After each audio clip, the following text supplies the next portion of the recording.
Mikey's got jokes that never expire.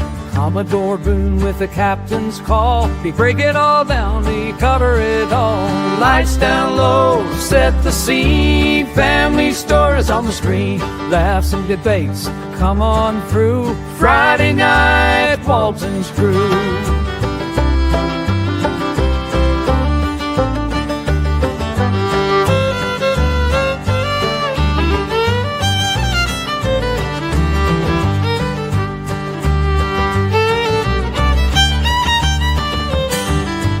Rolling reef had gone to be. Connor with the boy in front to be. Pennington's Wolverine about to play. Urban Gang lonely Wilson's play. Take the one more, we hit just wrist. Ready the lights, body it says.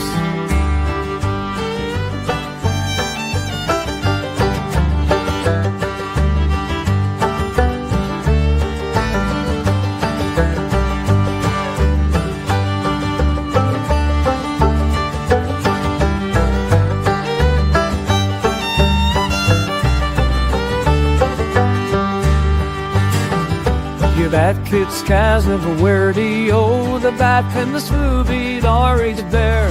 Old it come, this raw poor ass. Friday like Schmally gusting best. Lights down low, set the scene. Family stories on the screen. Laughs and debate, come on through. Friday night, Walton's crew.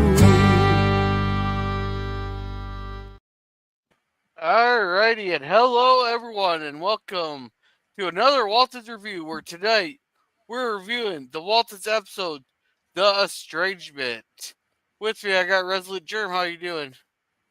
Not too bad. How you doing, Gorilla? Another day. It's going to be a busy week next week. There. And hey, here's our resident pirate. We were wondering if you're going to come along tonight. How are you doing? Good. I'm just going to be by for a little while because I can't sit and stare at things very long.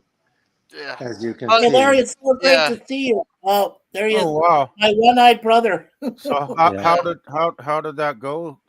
Well, I don't know if you want to talk don't about know. it The live, doctor said everything went well. Oh, good. Yeah, but I don't know until tomorrow. Oh, okay. Okay. Yeah. Well, hopefully it heals up quickly for you. Well, I hope so too, Larry. Yeah. Yeah, tomorrow this comes off. I have to put a special gel under my eyelid, and it says it's going to look like red. Eye will be completely red like blood. Ooh. Hold on. This stuff I got to put in my lower eyelid tomorrow. Inside it? Oh my God, dude. Yeah, inside it. And I got to do that for about a week. But this comes off tomorrow around 11:30 tomorrow morning. Wow. Okay. Well, do what the doctor said, my brother. You know, use the gel, do it, and but yeah, make sure you take that off after you wake up tomorrow. I can't even hardly make out myself on this screen, to be honest with you guys. Oh God, Larry, I'm sorry, I'm ready to bawl right now. Dude, I can't even imagine what you're going through right now. I can't. I couldn't. It's bad enough I can barely see with two eyes, but when you have one like that, that's tough, dude. That's tough.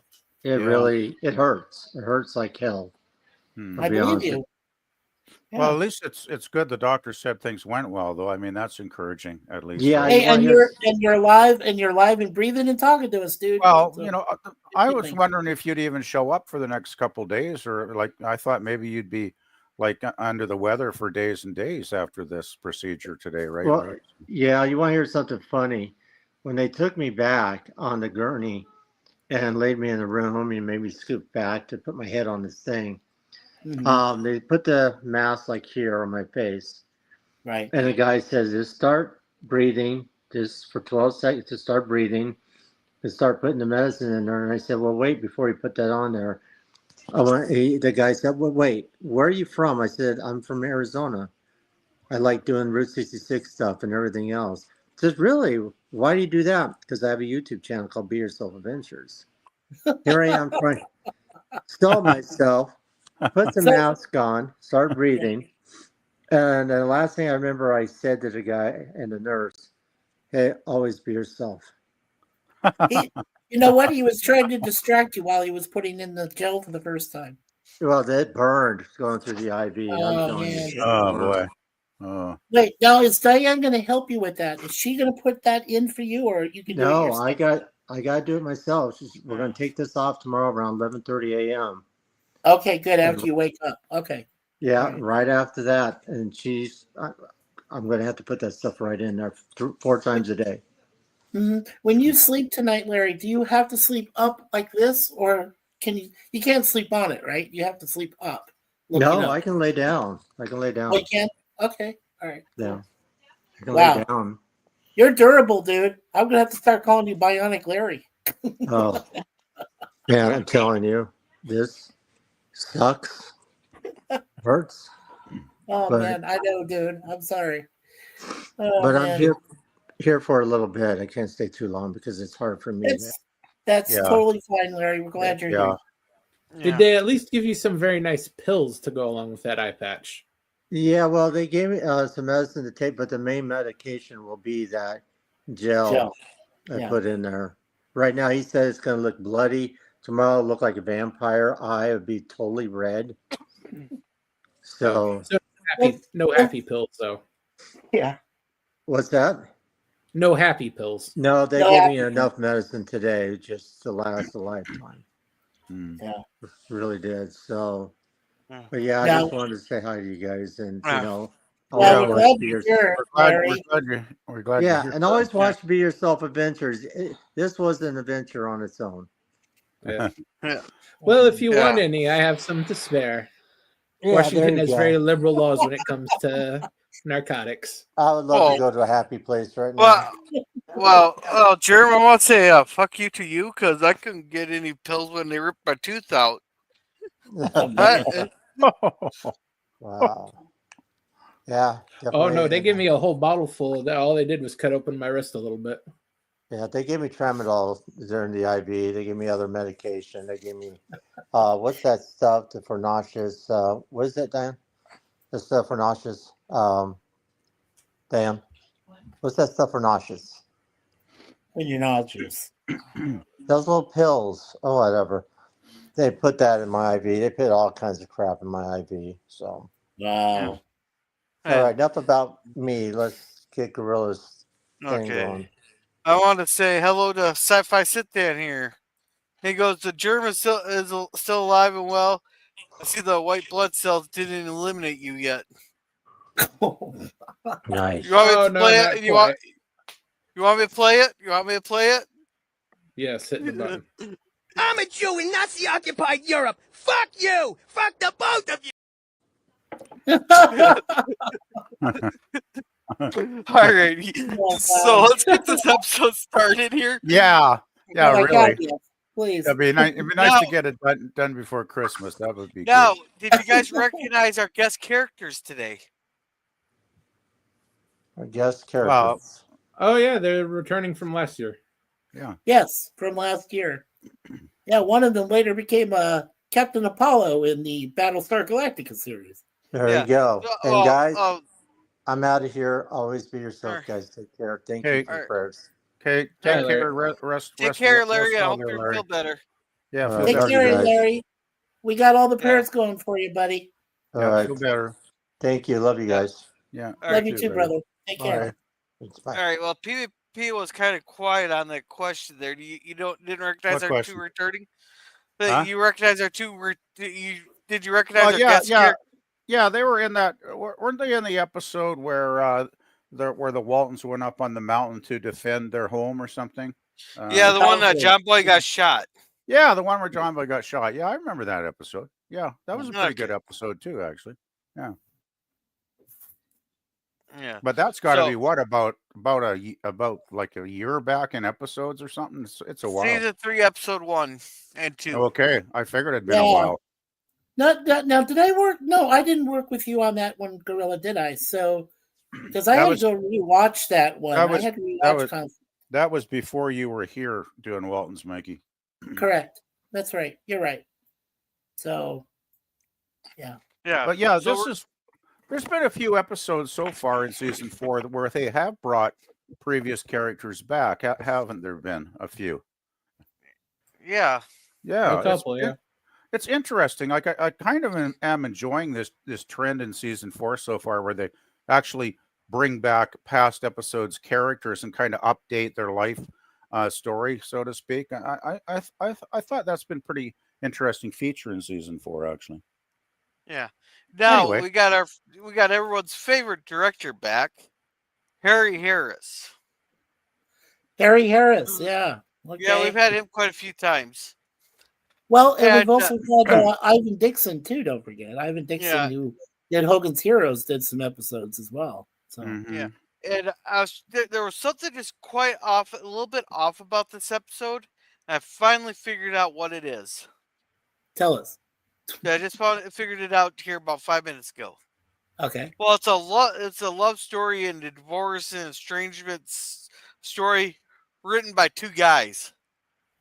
Not only Wow. did they have two writers, it's two men trying to write a love relationship issue episode. Wow. Wasn't it like that a lot back in those days? It's like, when I think of a show like Star Trek, and you had writers like DC Fontana writing regular scripts, that was kind of ahead of its time, because there weren't exactly a lot of female TV writers even back in the 70s when this was on, right? Hey, well, women are good, can write good sci-fi and all that, but I do not believe a man can really write a good relationship conflict episodes. You're based afraid around of the relationship. you're afraid of the Harlequin romance effect, aren't you, Growin? So, hey, use English. Hey, now this Canadian speak. Use some English here. You've never heard of Harlequin romance novels? Oh my God! No. Oh, they're horrible. They're hokey romance, like Pulp Fiction. Well, you remember that Fabio guy, right? The model with the long hair. Fabio. Yeah, Is he still Sit in alive? the chat. Sit in the chat. Hey, there you go. No, but Fabio used to be on a lot of those Harlequin covers, like those bare-chested, guys with the bare chest, and they're grabbing the woman or whatever, and it's kind of like romance porn is what those books really are. Not that I've read them, but my sister was a huge fan of those damn things, and she'd spend hours every summer when she wasn't working and read probably, I don't know how many dozens of those damn books. Yeah. Yeah. Hey, PBB, do you remember the African American guy who did those Old Spice commercials? Jeez, no, I don't. He still does. Yeah. Hey, and welcome, Jim's Landscaping LLC, Jim. #1 Commodore Productions. Hey there. There. Hey. Anyway, Anyway, All right, let's continue. let's start our prologue here. yeah. Okay, prologue. Sometimes people's lives would become entwined with ours for a brief time, and then become a chain because of change or growth, or the passage of time. Their lives would take a different path, and we would never see or hear them again. But there were occasions when people we had known from the past would reappear. I remember one such occasion, and it took us completely by surprise. Yeah, and as soon as I seen Vera and all that, I was like, of course they fucking would reappear. They're fucking kin. So unless they live completely across the fucking country, you're gonna see your fucking kinfolk again, even if it's just a fucking family reunion. Yeah, right. And I noticed they have a baby named Floyd. Who names their baby named Floyd? Come on. Well, we've had Eustace. Hey, Germ, what was the Baldwin sisters' weird ass cousin's name? That's an old time name. I don't quite remember that one. Okay. They called him inmate after he left the mountain, though. Yeah. Well, don't forget, girl. I mean, Grandpa's name is Zebulon. Like, who the hell is going to name their kid Zebulon these days, right? Unless you're insane or something, Well, Zebulon is in the Bible, so. Well, I know. I get the religious reference, and that was a big deal. Probably much bigger back in those days.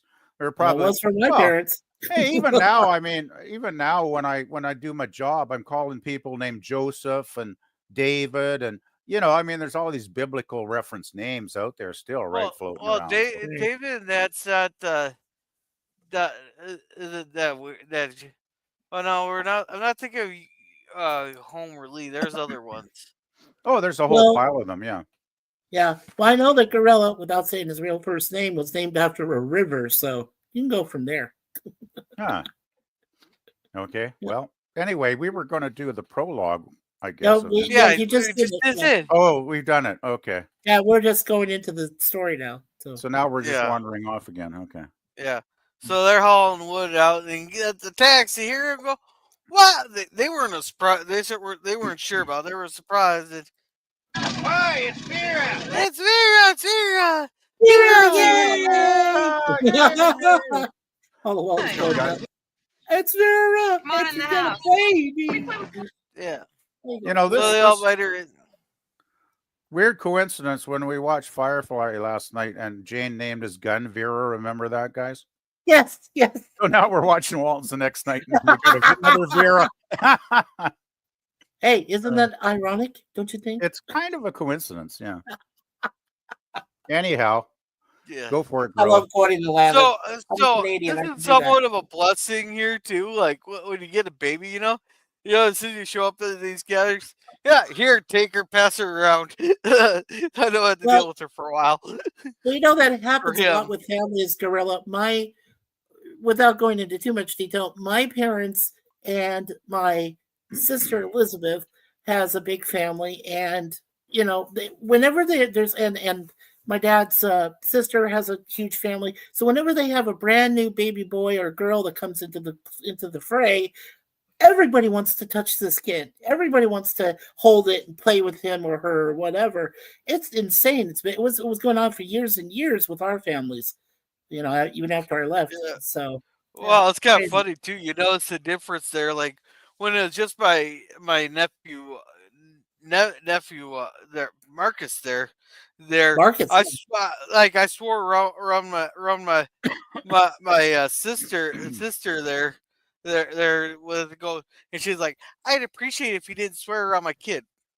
Okay, sorry, Oh, but oh. now years later, 8 years and 4 kids later, she's yelling at him to knock it the fuck off. Oh boy, that's pretty good. that's a I distinctly remember that too. Because That's the a nice first kid around 5, I appreciate you oh, did for God. but then 4 kids later in 8 years, it's like knock it the fuck off. Yeah. I just Yeah. remember briefly one of my cousins being so small that they wanted, and he was he was just a small little guy. And I remember one of us saying, "Hey, do you want to go play basketball with him out in the court?" He was, he was about the size of a basketball. I mean, it was just a kid, but he was just so small. Yeah. Hey, oh, Jim's watching the snowfall. Well, you could have had the 70-mile-an-hour winds we had the other night.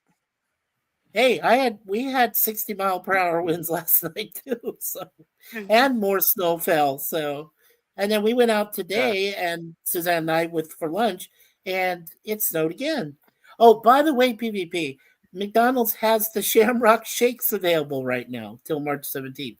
Okay, I'm not. I need a milkshake like I need 2 heads. Seriously. Oh, okay. I try and stay away from too much sugar, and I'm sure that's probably loaded with sugar. So.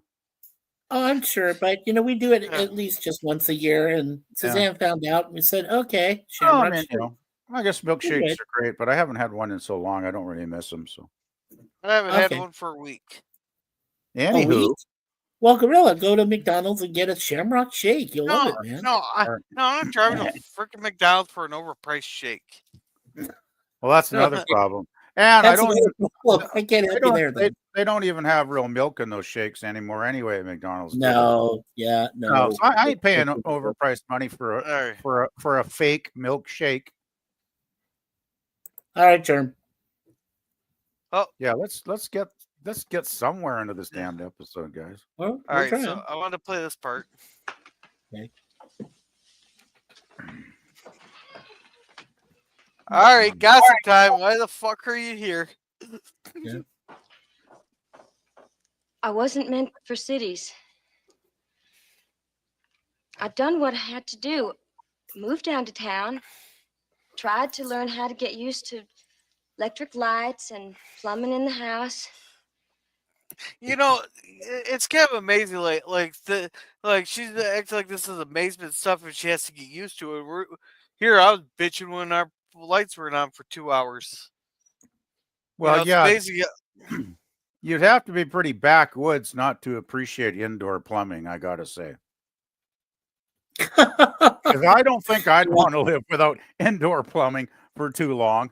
Oh no, there's no way. There's no way. One of my aunts lived that way for a really long time now. She said Hey. that was the worst. When my mom was a kid in the Depression, actually, and she told me stories about they had no indoor plumbing for a while, so they had the outhouse in the backyard.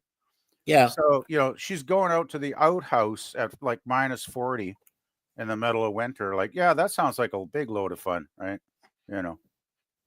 So yeah, Mhm. I'm glad I have indoor plumbing. Yeah. I can't get the hang of city living. Nothing's worked right since we left the mountain. You don't have much choice, do you, Vera? Back yonder on Martha Corinne's place, we had us a good life. Then the government people chased us off our land. I still say we should have stayed and fought it out. Mm-hmm.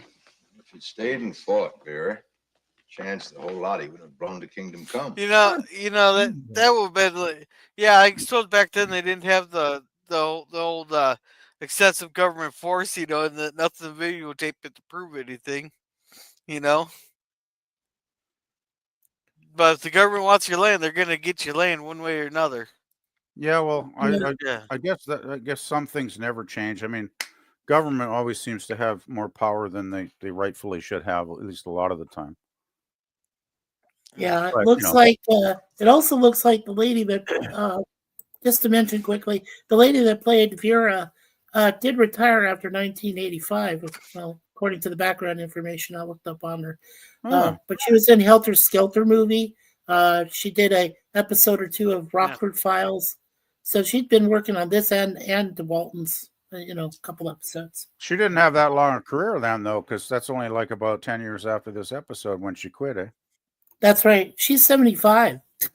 So she must be living a good life right now, Well, family, grandkids. I'm glad she's still alive. That's nice, Yeah, in Rockford Files, she played the role of Susan for one episode, and the last thing she did was The Fall Guy with Lee Majors. She was a young mother in that for one episode in 1985.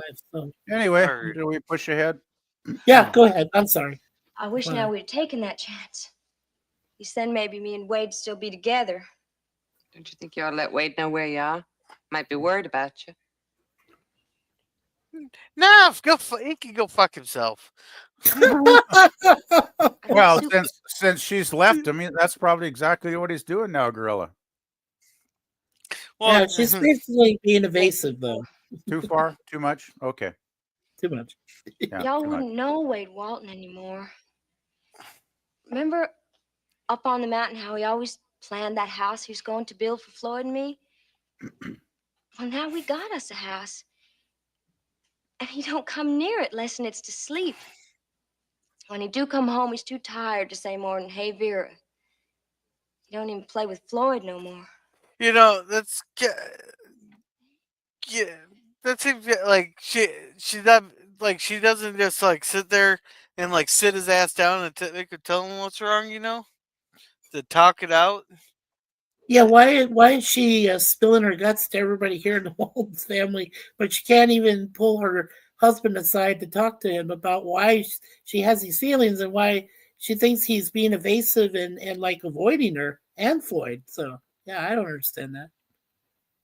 Well, I'm guessing back in those days, maybe some women didn't feel it was their place to challenge the husband kind of thing in any way. I mean, it was a different mentality I think some women had back then, right? Yeah, and the 30s were a different time. Yeah, I mean, for relationships. And besides, I mean, maybe hubby's like, maybe he is being a distant, jackass, and maybe he isn't giving her the time of day, and she doesn't get a chance to even be in the same room with him, like if she said all he comes home is just a crash and sleep kind of thing, right? So I don't know. Yeah. Oh, PvP, did you vote in the poll? I wanted to mention that Gorilla did post the poll up. I Okay, did. awesome. Yeah, I voted too. I was, and I'm sure you did too, Germ. I know Germ had to walk away for a moment. So Anyhow, Yeah. back to the episode. anyhow, let's continue. Yeah. Sounds to me like more pressure on you than city life, Vera.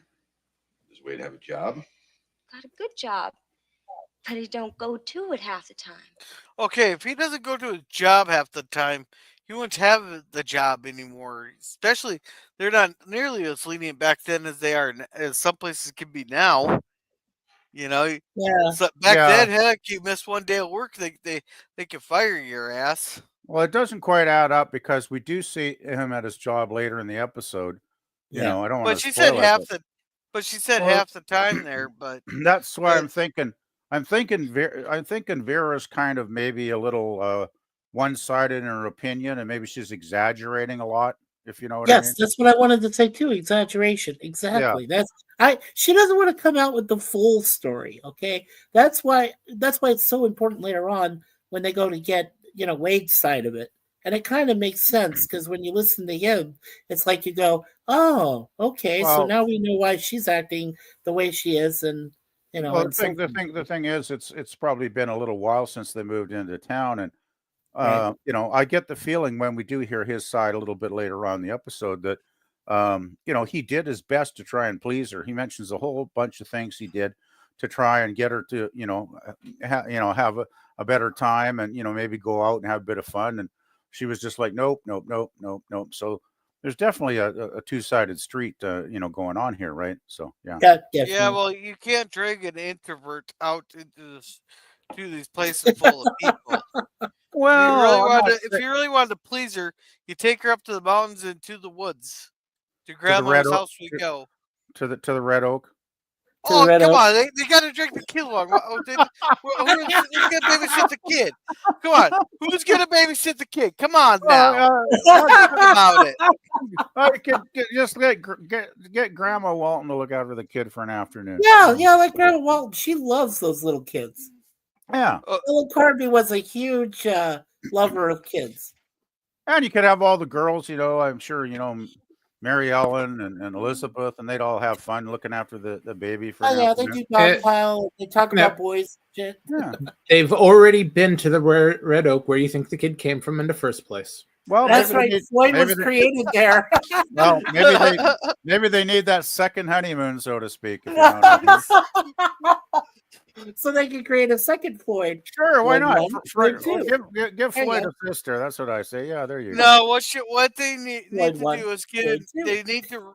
they need to re-spark their relationship there. So one of them just needs a cattle prod there to give the relationship an old spark. Cattle prod. I don't know. That'll spark you all right. Holy. Well, all I know is that Grandma and Grandpa don't need cattle prods to get going on. Oh no. Here no, we're not talking about Grandma and Grandpa anymore. Sorry. We've been over that territory. I couldn't resist. Well, PvP, I'll blame that one on Mikey this time. Okay. Thank you. Oh, You can God. put some clip on that if you want, girl. I don't mind cattle prods. It's got Anyway. money too. God. Keep going. And I wouldn't want this to go no further. But I'm convinced he's got lady friends. Well, I got friends that are ladies. That don't mean And? jack shit.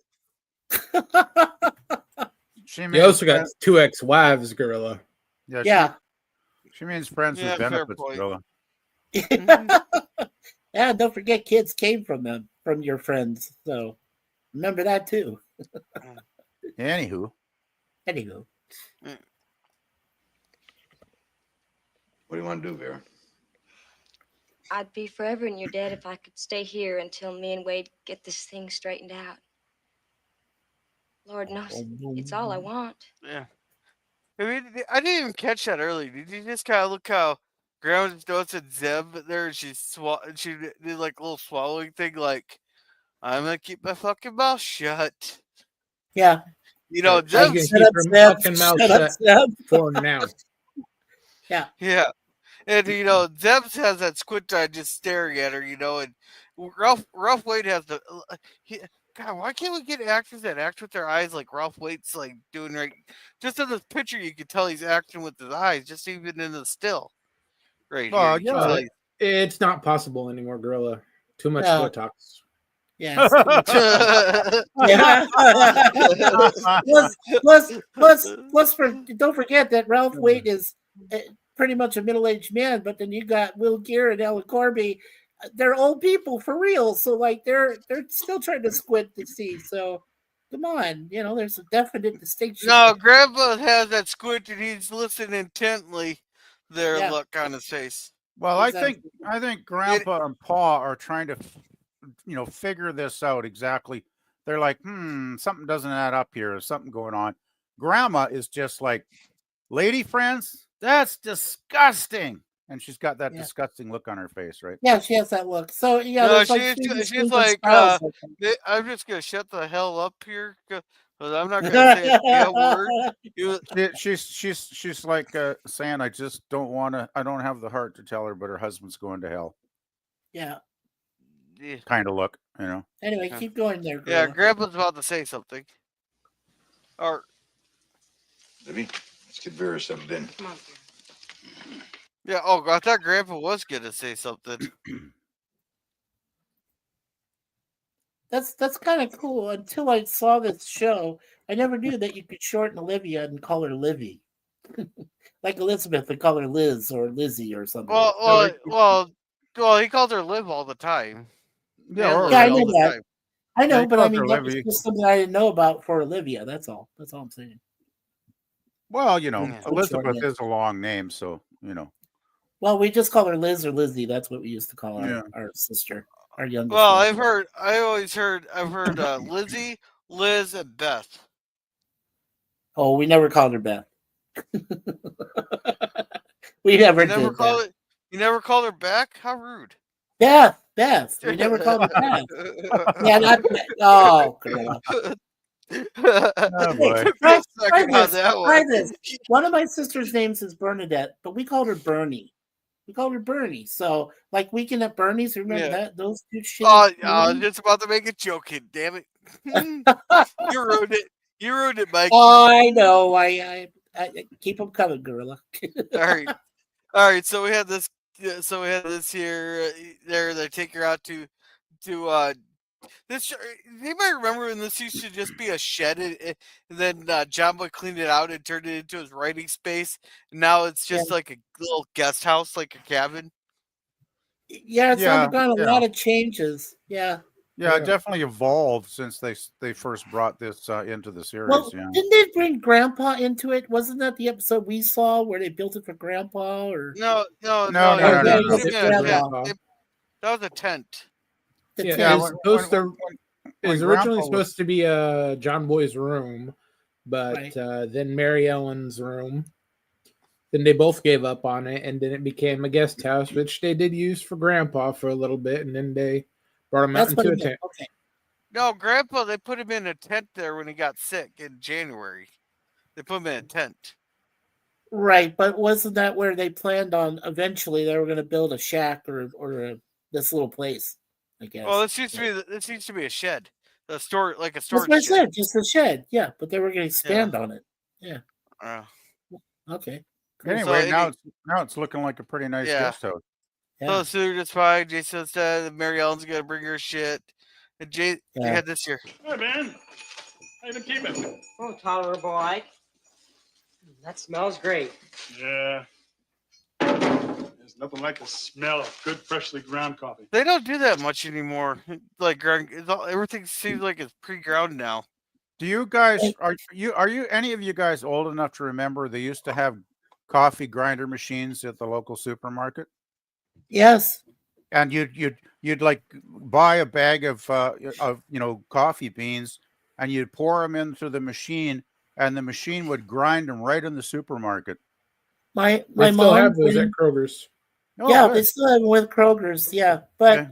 I haven't seen remember any- Safeway. Yeah, but I remember Safeway when my mom. Yeah, would I bring think they myself used and to my have it brother. when my mom worked there at Safeway. Yeah. Yeah. Well, in Safeway in California, where we lived in NorCal, that's where she brought us, and we went and Yeah, there was a machine Yeah. right there, and I'm- all you had to do was just take a bunch. What you did is you paid for like about half a bag. You just paid for the half bag of, uncut coffee beans, and then you poured that in there, ground it up, and that's what you paid for. Was just about beforehand. So Well, you yeah, paid for whatever amount you wanted, I guess, basically. yeah, exactly. So yeah, But I just- remember it used to be a pretty common thing around supermarkets in my neck of the world, and and then they got rid of them. no, What was it around I the haven't- '90s? Right, I haven't- Resolute. it's Around that time? decades, All probably right. decades, yeah. All right, Yeah. guys, we're starting to talk over each other. Let's Oops, try not to sorry. talk over each other, please. Okay. But Yeah, we're anyhow. also going off on coffee bean tangents now, which is not good. And I never even drank coffee. Smelling's almost better than sipping. Any mail for me today, Ike? As a matter of fact, there is. Oh, good. Where's Cora Beth? Well, she's out back. She's got one of her 6 headaches again. Yeah, didn't wanna- he's like, yeah, she did. Yeah, he's like, she's like, yeah, yeah, she doesn't want to freaking work, so she has a headache. Yeah, I Probably remember. I remember when I first married her, and he was thinking, "Oh, romance," and now it's just like if she doesn't have a headache, she's being a headache.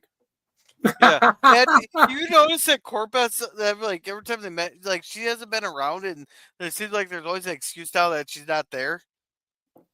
Did anybody else notice that? For I quite a think. I while? think. Yeah. Yeah. Almost Yeah. like they didn't want to pay the extra money when I could Yeah. do the same Right. job for half the price. Exactly. It's like they just didn't want to. They wanted to cut the budget back that week. That's right. But I love what Ben does to him here. Sorry. Oh Yeah, yeah. I know I that's got a good bill thing. here for your daddy. Let's see, I got some other mail ones. So this is the side B story, I'm assuming, right? This is the B story. You didn't actually watch the episode, Mikey? Shame. I watched the whole episode, but I didn't think that this was, that important as a side B. But I'll talk about that later. A lot of the B's aren't that important, unfortunately, and Right. this is kind of an average B story in that sense. Yeah. Letters for you. Where are you getting them? From Winston-Salem, North Carolina, and Roanoke, Virginia, and Livingston, West Virginia. So with Winston Salem there, so he's getting a pack of Marlboros. Yeah, he's probably getting some 3 coupons. packs from Some North Carolina. Oh, that's where they make Marlboros. It's in Winston Salem. I know, girl. I know. No, I don't think you know. Well, I already know. I didn't say where. I said Anyway. who. No, you didn't, Ike. You said, where am I getting all these letters from? But I meant who. But you said where? He's like, all right, you got me here, you little fuck. Now, who are you? You're gonna That tell sounds me, like right? who's on first bullshit. Almost. Probably Yep. inspired. Probably. Do I have to? Nobody's business but your own. As a matter of fact, there's a federal statute which says that, well, you don't have to tell anybody. You don't want to. Yeah. So, how many laws is he violating by trying to stoop through their mail? I know Corvette would probably take the letters underneath the candle there to try to melt the glue, but Well, it is what a federal statute that a post office can't open your mail.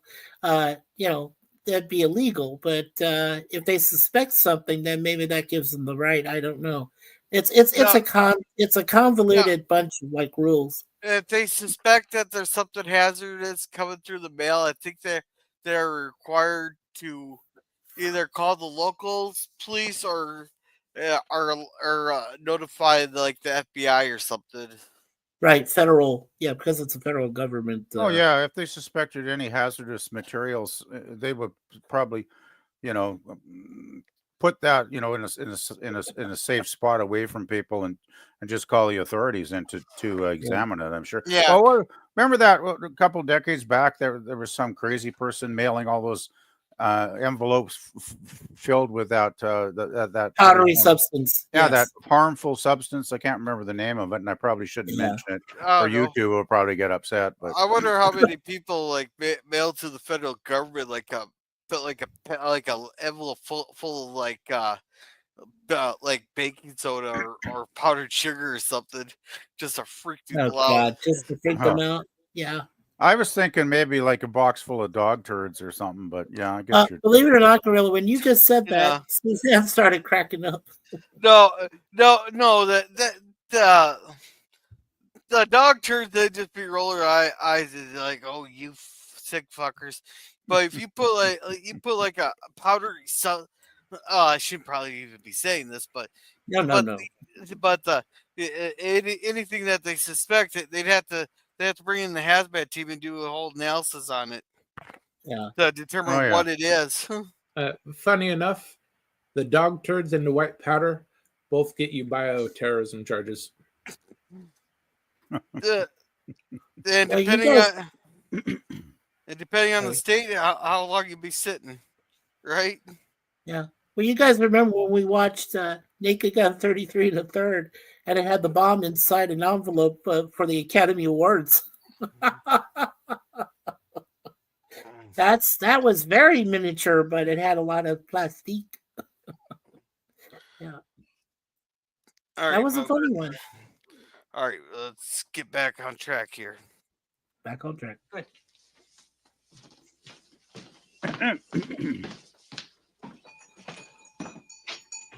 Well, still now, Corbet's curious. You know how she is.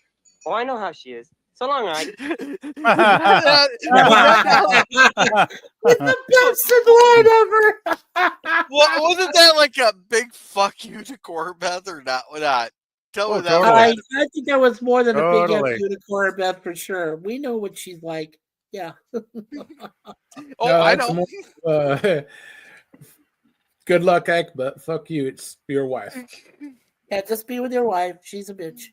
Yeah, I got the feeling Ike's going to be sleeping in the stock room tonight. For what? He hasn't done anything. No, he hasn't done anything wrong. Oh, that's the problem. He didn't do anything, as in getting the nosy information about the letters that Cora Beth is lusting after knowing about. Yeah, but she's not. Gorilla. She Have has you a ever met a headache, woman so she before? doesn't care. I'm sorry. What was that, Germ? She's a woman, Gorilla. Do you expect things to make sense?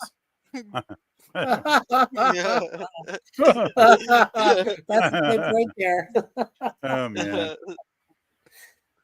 Yeah. So anyhow, they're all sitting there listening to this radio program, laughing, in another room. They'll come along and then, I love this part here. You had your supper? Yes, ma'am. I got something for 5 and dime. Vera, how are you? It's good to see you. I'll give you the old peck on the cheek there.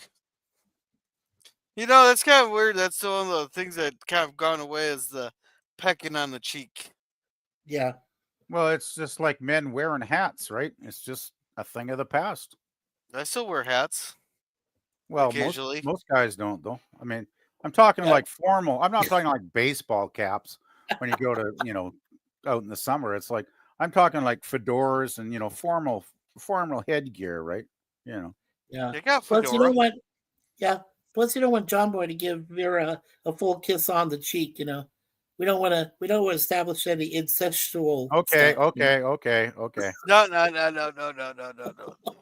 We're not going there, Mikey. We are not going there today. Sorry. No. No.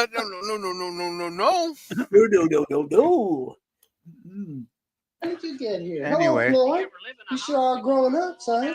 I bet your daddy's mighty proud of you. Where is his daddy? Hey, Wade, where are you? Wade's not here, son. And John Boy's like, what the hell's going on? Why ain't Wade here? Yeah. Man, John Boy's going to find out exactly in about 2 seconds. Yeah, John's like, we'll talk about it later, meaning like when all the kids are gone. But she's interpreting it as, you don't have to wait till I'm gone. Just fucking tell him. And Phantom Boomer, hello. He goes, whoop. Hey there, Boomer. Hey, Boomer. Whoop, whoop, whoop, whoop. Call of the whippoorwillow. It's the call of the whippoorwillow.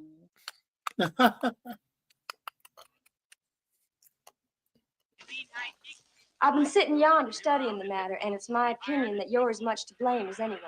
What happened? Wade's not here, son. We'll talk about it later. Oh, I'm sorry to hear that. Maybe it wouldn't be this way if you hadn't have put all those fool ideas into Wade's head. Oh, so now it's John Boy's fault. It's John Boy's fault. I'm still trying to make the connection how it's John Boy's fault there. He just because all he did was tell him that he should try it. That's the thing. I think these people get hobbies and then they think they can make $1 million off their damn hobbies when very few people could do that. Well, be fair, if John Boy didn't put those fool ideas in his head, Wade was going to stay up there and get shot. Yeah. Well, the thing is, it wasn't like John Boy directly told him, "Hey, Wade, go and sell your carvings, and you'll get rich, and you'll live in a big mansion, and blah blah blah blah." It's not like he filled his head full of that kind of crazy ambitious stuff. He just said, "Hey, you got some talent. Maybe you should use it." That's a big difference than telling someone to go out and, stake their whole future on wood carvings. I don't know. Yeah, I think Vera's a little bit off the rails again here, actually. Vera, I don't know what you're talking about. What ideas? You told him about your highfalutin dreams. How you's going to become a writer and put all your words down on paper for all the world to see. yeah, and look how well that's worked out for him. He's gotten scammed once, and maybe gotten a few stories in the paper and all that, but overall, it's not very worked out for him, Yeah, but the thing is, if you don't have dreams, then you're not going to actually achieve anything anyway, right? You're just going to end up doing some mundane, living some mundane life in some mundane place. And, it's like if you don't try, you're not going to succeed. And John Boy at least is trying, which is why he does eventually succeed. Then you built him up, said how much you liked his wood carving, how you thought he was a real artist. That's one reason he came down from the mountain. Figured he could share his wood carving the same way you want to share your words. Vera, what I told him was that I thought he had a lot of talent and I thought he ought to use it. Well, he ain't. He's turned his back on his talent. He's turned his back on Floyd and me. And he's turned his back on the rest of the Christian world. Sounds to me like she was probably negging him the whole time. He's finally to the point where he just said, "Fuck it, this. I'm not gonna. Fine, I won't do it. Fuck you." Well, the thing is, it doesn't seem like Vera is very adaptable at all. It's like anybody that complains about having the convenience of indoor plumbing like it's a hardship. It's like, really, Vera, give your head a good shake there, lady. Like, seriously. So I could see her not being very supportive as a wife to him. And I could understand maybe why he did go off on his own path, so to speak. Yeah.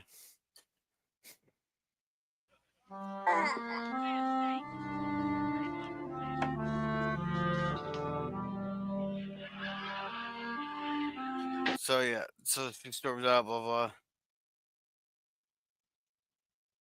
So Why don't you ride over with me to their house? We'll see if we can get to the bottom of this. Wouldn't it wait till morning? Sooner we get this thing cleared up, the better, Liv. grab my shotgun.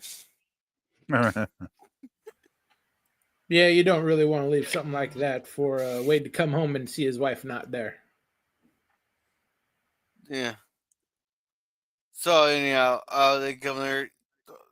Wade's working at a lumber mill. Looks like. So they're meeting them there. They're gonna they're running liquor for Boone there, so they're gonna store it in the back of the truck of his house in the woods. Blah blah blah. It's like obvious. That you just put a tarp over it, and keep it in your driveway and don't make it act suspicious. Act like you got the truck loaded up for the morning. But as soon as you go to hide the truck, that's when you look suspicious. Why is Boone still running liquor? They appealed that amendment. Boone needs us to pick the stuff up tonight. The what? What was that? Boone running liquor?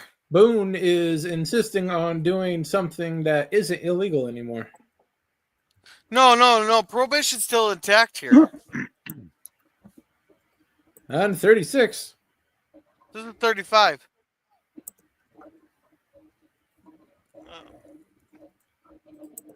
By the way, didn't they say it was moonshine they were running? Because I believe, Yeah, moonshine.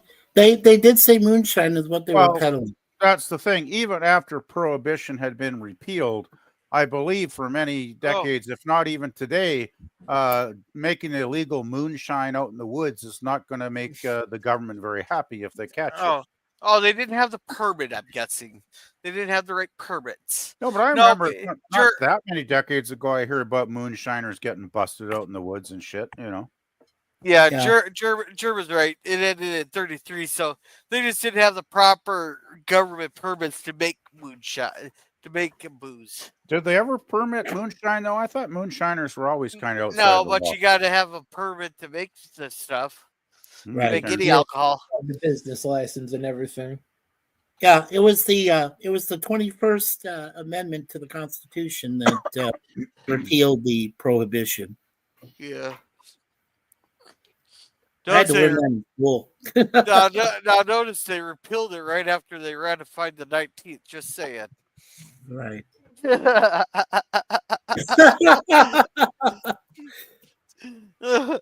Just saying. Not saying there's a connection there or nothing. Yeah. Actually, the 18th and the 19th were relatively connected. Who you think Yeah. was protesting to get the men to stop drinking? Yeah, why do you think the 21st got ratified?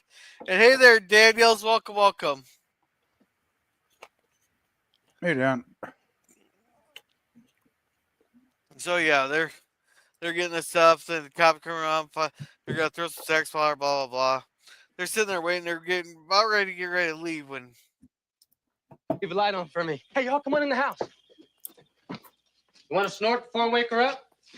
It's prime stuff. Grandpa Boone made it. No thanks, Wade. Yeah. Yeah, they're bragging about having illegal contraband, but I suppose I guess that's no different than the recipe. Well, I guess he figures since he's talking to family, they're not going to turn him in. So, Right. I don't know. No, most of the time, family's the ones that turn you in there, especially in the Soviet Union. There, most of the people that ended up in the gulag were turned in by family. yeah, well, that was kind of a different system of shall I call it government? I remember it's all about communism. There were probably more incentives to turn. Well, remember during the WWW thing, there was a lot of people turning each other in back then too. Mm-hmm. Yeah. Not that I'm going to name it because I don't want to upset the YouTube rhythms. Is actually quite common in this era as well. FDR was quite big on you turning in your family for petty little stuff like running booze or keeping gold. Huh. Oh Well, if that's how you feel. Vera, guess who's here? She's not here, Wade. Oh, she's here all right. Never sets foot out of the place. And if somebody comes, she acts like a scared rabbit. Thinks she still lives on the mountain. Vera! So yeah, that's like the telltale sign of like an introvert or abused housewife. Take your pick. Which one is she? I don't know. He doesn't seem like he's the type of guy that would actually abuse her. Yeah. Not physically. He wouldn't beat her up physically. So I was waiting for Germ to go yes. Germ's muted at the moment, so Yeah. I don't know. I mean, Vera seems to be. I don't know if I'd call her an introvert. Just the way she was raised. She was brought up in isolation, so she's not used to having lots of folks around, right? So, yeah. So I don't know if she's actually what you'd classify technically as an introvert, even though she does have those tendencies. But yeah, I think he's trying to be supportive to her, but she's just, kind of set in her ways. Maybe I should put it that way: set in her ways. Yeah. So I like this interplay, though. I like to see what happens with John and Wade. He's over to our place. How'd you get clear over there? Took a taxi. Vera hired a taxi? Yeah. Yeah, he can't believe it here. Hear that she will go out and Like, do they even have a phone at their house? I never did see one. I didn't see one either, girl. Yeah, that's still relatively rare in the back to get. All the time we've lived here, she's been saying so and so costume. What are you singing? Oh. What am I Taking a singing? business. I'm not talking to you. I'm talking to my kid. Oh, sorry. All right. All right. So much. How'd you like to take in a picture? So cost too much. How'd you like a Victrola? Cost too much. And here she's gone visiting you all in a taxi. Why don't you come back with y'all? Or she come back in a taxi too? She's not exactly visiting us, son. She asked us to take her in. Take her in. Yeah. Well, I think it's not that it costs too much. I don't think she's really into technology. If that makes sense. It doesn't make sense, though.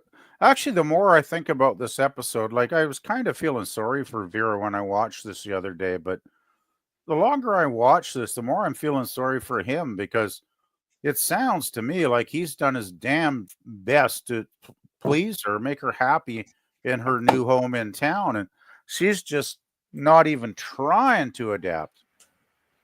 Yeah. Well, this definitely reminds me of my second past failed marriage, but we'll talk about that later. Yeah. Anyway, shall we She's go got on a home here? right here. Nice home. What's the matter with that woman anyways? What you been telling you all? Well, we only heard the one side of it, but Well, it's like that. There just seems like they're just trying to pry and gossip there. I will start off with what she's telling me, but then emphasize that we want to hear your side. Yeah. Because when he put that there, he goes, "Oh, we only heard one side. We want to hear what you have to say." I guess she figures you haven't been treating her right. What kind of foolishness is that? Hey, look, if you're wondering about tonight, it's no crime for men to have a couple of beers with the men he works with. We're not here to take sides, son. We just come over to tell you where she is and see if we can patch things up a little. I've been working myself to death to make that woman happy. And she up and does this to me. Maybe if you come back with us. Hell, that's half the problem. Yeah. You want to elaborate? He is obviously not happy in that city, and that's making his wife doubly unhappy. Yeah. And if your wife ain't happy, you ain't happy. And if So what she you're ain't saying- happy long enough, and well, she always has kin to go find. Well, problem is some people you can't satisfy with the 12-inch dildo, though. Hey, that's fucking marriage. Okay, Gorilla, you should clip yourself this time. Yeah, clip yourself that time. That Yeah, was you you. gotta clip All yourself. you that time, Gorilla. No, the clip. No. The clips are. Oh, we got a double credit standard here. credit. Gorilla No, was clipping us, but he won't clip himself. Okay. No, I get the it. clips are surprised at what they will be. Yeah. I've clipped Hey. myself plenty of times. Yeah. You have to realize marriage is just trying to postpone how soon she puts you into the grave. If you're lucky, you'll be in your 60s. If you're like this kid, he's going to work himself into a second heart attack by the time he's 35. Right. Be a little clear about things. She's the one that lit out. She's the one with the explaining to do. We'll be getting back. Yeah, Justice, fuck this. I'm done. I'm not even gonna try anymore. Fuck this. Yeah. And you tell her I expect to see her here when I get home from work tomorrow. If that's your message, that's what we'll tell her. That's one of those judges just tell her no. You're gonna fucking tell her that. I do. There. All right, so he comes out. He apologizes for it. Blah blah. He's had a long day. Blah blah. So John Wayne's gonna sleep in there, tired. That's how I sleep. Blah blah blah. Blah blah blah. And apparently, Mary Ellen and Aaron have been reading confession stories. Does anybody know what the hell they were talking about on that? I think it must have been like the 1930s version of Harlequin romances. Yeah, it's just dime store romance novels. Yeah, probably you know, slightly smutty stories for young women to fantasize over. Yeah, well, if it's a The convention 50 store, Shades of Grey of their time. Exactly, Germ. Yes, that's it. I was going to say that because Hey, the only reason 50 Shades of Grey is considered a romance novel is because it is a billionaire. If the guy lived in a trailer park, it'd be an episode of Criminal Minds. yeah, but it's also sadomasochism. Come on.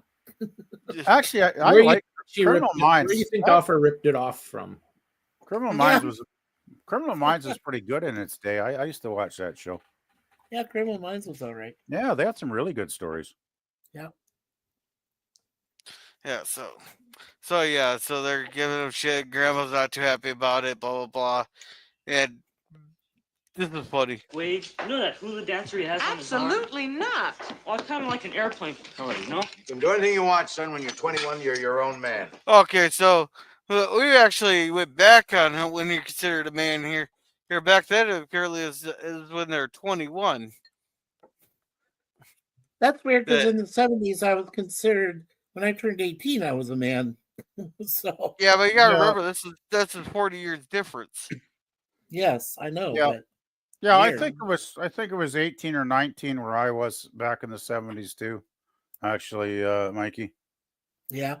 Because I remember the first time I could legally go into the bar and buy a beer without, freaking out about getting, booted out. Arrested.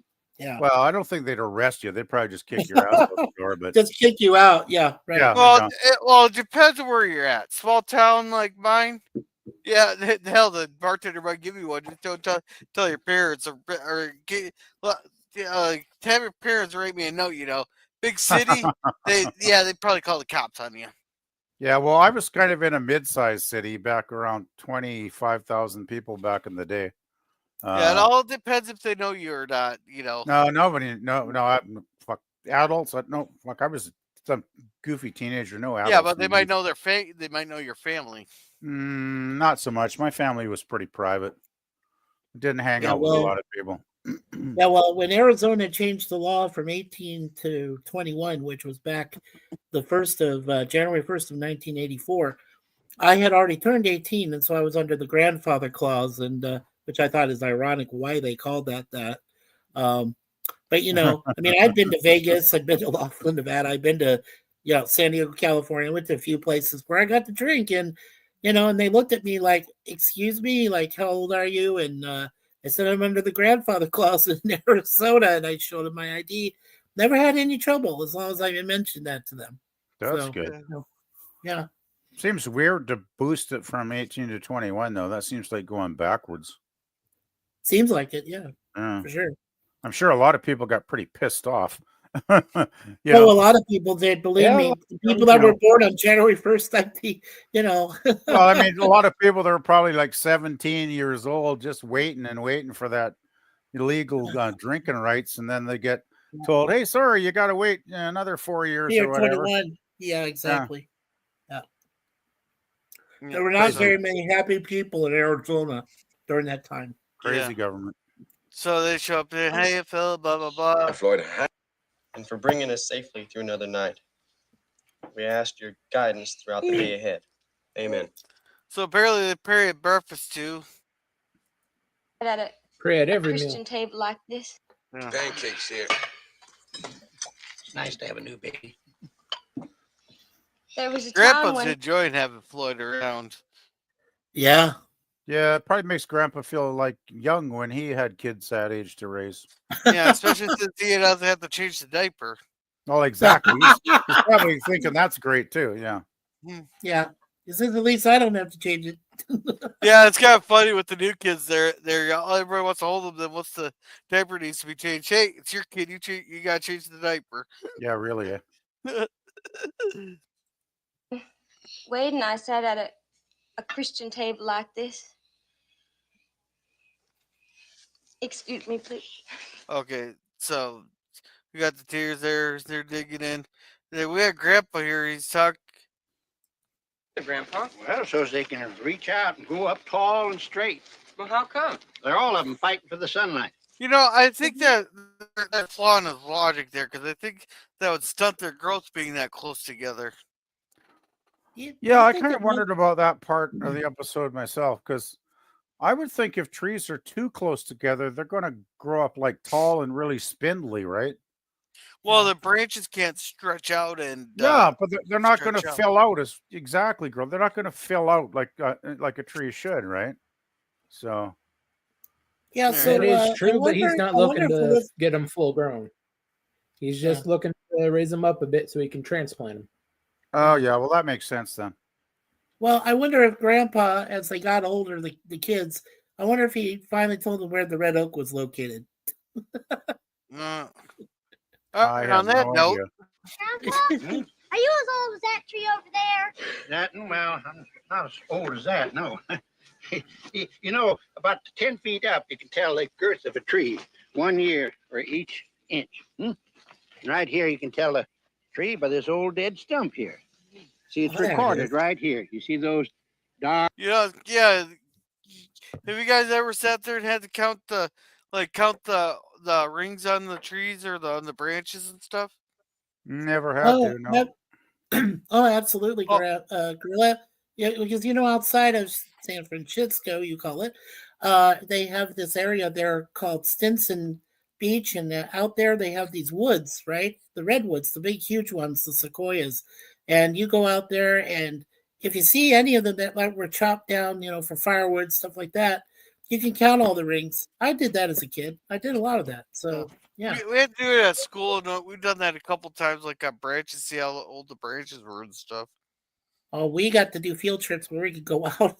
We went up to the north when we were in Arizona. We got to count stuff like that for science and biology. So yeah. Yeah, I remember one spring break, a couple of my art school buddies and I drove from Vancouver down to San Francisco to go and check out the art galleries exhibits that were on at the time there. So drove all the way down in my little putt-putt car, and we drove through Northern California through the redwoods. Man, talk about a majestic sight to see those 1,000-year-old trees. It's quite something it's something to experience in real life, right? To see those giants of the forest. Like, wow. Yeah. Amazing trees. Sit there here says, well, for Gorilla, he doesn't need to change a diaper since he can just... Dan, that's pretty rude. Gently extend your arm. Extend your middle finger. Very good. Very good. Well, it does track gorillas don't wear pants. Yeah. Yeah. Well, you've been spying on me here? I think he's been spying on you. No, I just assumed you're winning the point at all the time. Yeah. Yeah. And sit there says the girl only knows 2 rings engagement. Who said that guy? Oh, actually, I've only been engaged once. Oh, okay. Yeah, gorilla was more the shotgun and not the ring type of arrangement. Hey man, well those things are prodding in your back. It hurts like a motherfucker. You mean you had a real shotgun pointed at your back? Come on now. Never had the wedding. Way around, but inside that's all of a dead tree. But each year around the outer edge records the year of its growth. Just like we check it off on our calendars.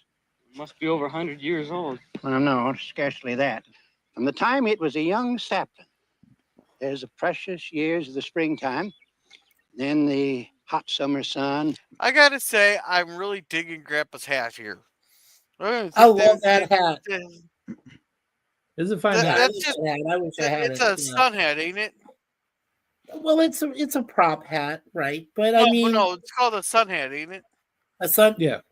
Yeah, sun hat. Yeah. Well, it would definitely be a hat you'd wear in the summertime to keep the sun off. Yeah. Yeah. Well, I remember some ladies that they carry parasols, which people consider umbrellas, but I mean, there were some times where a woman would wear a hat and they have like a veil sort of over it, to protect their face or things like that. There weren't many like that though. That's a very cool hat, though, I must say. Yeah, I do. I like that hat though. Yeah. In the closing down time of the autumn, in the long, long sleep of the winter, all the passing, sweet, sweet time. I can remember when this tree went right up like that. Beautiful. Mm-hmm. Well, I expect we better be getting on home. Your dad's got a lot of chores to do, especially got some for me. Grandpa? Yeah. I wonder how many trees Grandpa does remember, though. Like, so far, we know he remembers the red oak, but that's in this one. He remembers every tree in that forest. He does. Yeah, I also thought in that scene that Grandpa was talking about more than trees. I thought he was kind of talking about the seasons of life, so to speak. Yeah, the progression. Yeah, absolutely. Yeah, kind of, gently telling the kids, like, there is a cycle to everything. Yeah. Yeah. I did feel emotion when I watched this scene.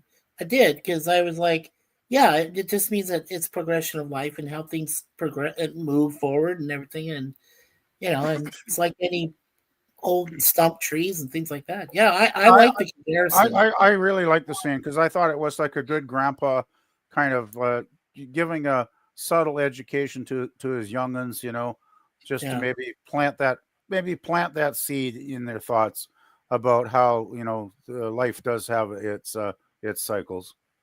Yeah, and until we lost Will Gear, unfortunately, it also gave me more of an appreciation of his career, more of who the man was, because Will Gear was more than just an actor. He did a lot of humanitarian causes and other things. So, yeah, it gave me more appreciation of him. Yeah, definitely. Anyway, You sure have taught me a lot about growing pines. And one of these days, I may just surprise you.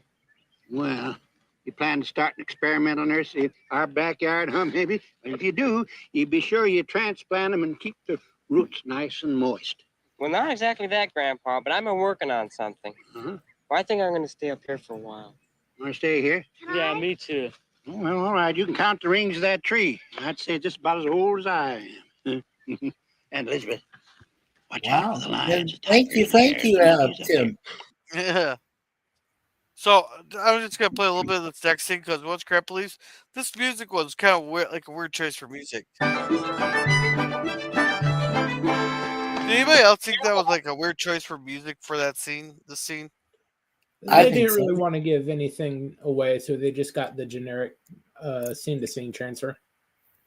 Okay. It did seem a bit rambunctious, I would say.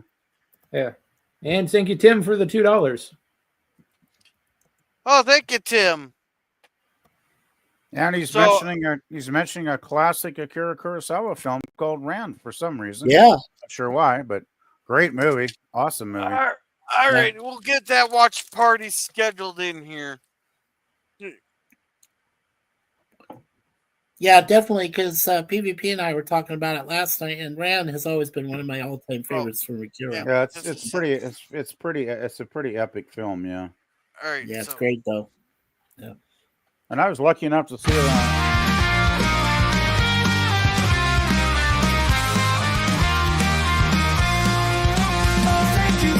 Super shine is shining like a star. Your kindness fuels this journey, no matter where we are. Through the void of space, your light keeps us on track. With every bit of support, there's no turning back. And yeah, thank you, FKCHC. So it looks like we will do Ran Akira Kurosawa. There, we'll try see when we can. Maybe Monday, maybe Wednesday, or if you got a day that you specifically want it done at. Well, gosh, Monday might work. I just want to have it on a night when I can actually join in because I am working next week. So yeah, I might be able to do it tomorrow too, since like Larry, I know like Larry won't be streaming that. Okay, what time will you be thinking about there, girl? At the moment? I'm not gonna make any promise on time. I'll let you know. Okay. Well, you got me on the Facebook, don't you? I think I got you on Facebook. Yeah. Yeah. Yeah. I know you're on my Facebook there because you started messaging me at 12:30 at night. Oh, did I? I was just getting off with a nice deep sleep. Then you messaged me something. I'm like, oh. I didn't think people would get messages on Facebook though. I mean, I know X is bad for that, but I thought you'd have to have like messages on to receive them. They are on, and as soon as you send it. Oh, okay. Well, I don't have a cell phone, so I guess that's why I didn't realize that. Yeah. Oh well, I'll have to remember not to do any late night. The thing is, the 2-hour time zones too, right? Sometimes I forget you're 2 hours ahead of me, there, guy. So yeah, sorry. Scurry says hi, Waltons weirdos. Don't worry, only Hey. be right when I was getting into some deep REM sleep. You know. Hey, Lemon, proud to be a Walton weirdo forever, buddy. Yeah. And Jeff KHC says thanks. No, not a problem. Thank you for the $2. He's even the movie wants PvP. Yeah, I know. I'm a thumbs up on that movie too. So me too, absolutely. I just got to say though, girl, it's subtitled. Oh. Yeah. But for Tim, I will suffer through. For Tim here, I will suffer through a subtitled movie. But that said, though, it's kind of got a lot of big action battle scenes, so you don't have to worry about the subtitles in lots of the parts of the movie because everybody's busy killing each other instead of talking, right? So yeah.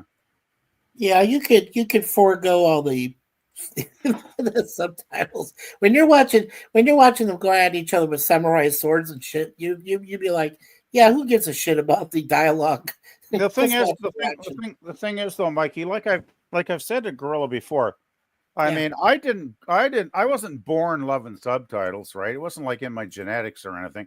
You know, I had to acquire an understanding and appreciation of sometimes it's better to see a movie in its original language because there's just something about the original Japanese that actually I find far more enjoyable than some Hollywood hacks, reading off a script and they're so bored they don't care and they don't put any emotion into the dialogue, if you know what I mean, because you've probably seen movies like that, right, Mikey? Absolutely. And the thing was, the original Japanese and with the Kurosawa's movies is he always hired such top level fabulous actors that they were just like 100% into their performances. And if there was passionate crap going on, if there was big battles, if there was hot romance, I mean, whatever it was, the movie was just like firing on all cylinders, right, with his movies. So yeah. I mean, just give it a go, suffer through it, Gorilla. We'll hold your hand if you need to, if you need it. We'll get you through it in one piece. We'll enjoy the violence at least that much, Gorilla, if you're not into the story.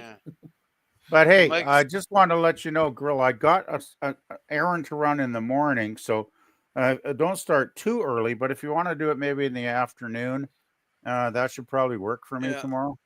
Yeah, I'll have to figure it out there and see what's all going on tomorrow. Sure. And Mikey says, now we're weirdos. And I read the music video by Flock of Seagulls. Okay, then. Yeah, you could get away, huh, Scurvy? Yeah, that's a line from the song. I thought he would catch on. Come on, Lemon. Flock of Seagulls are pretty good. Yeah. All righty. So, let's see. Ben's going to be making his own little nursery here. He's got to transplant and sell them there, and we even gotten the money from him. And he's selling them for 75 cents a piece. So, let's see. I've never heard that magazine. Grit magazine?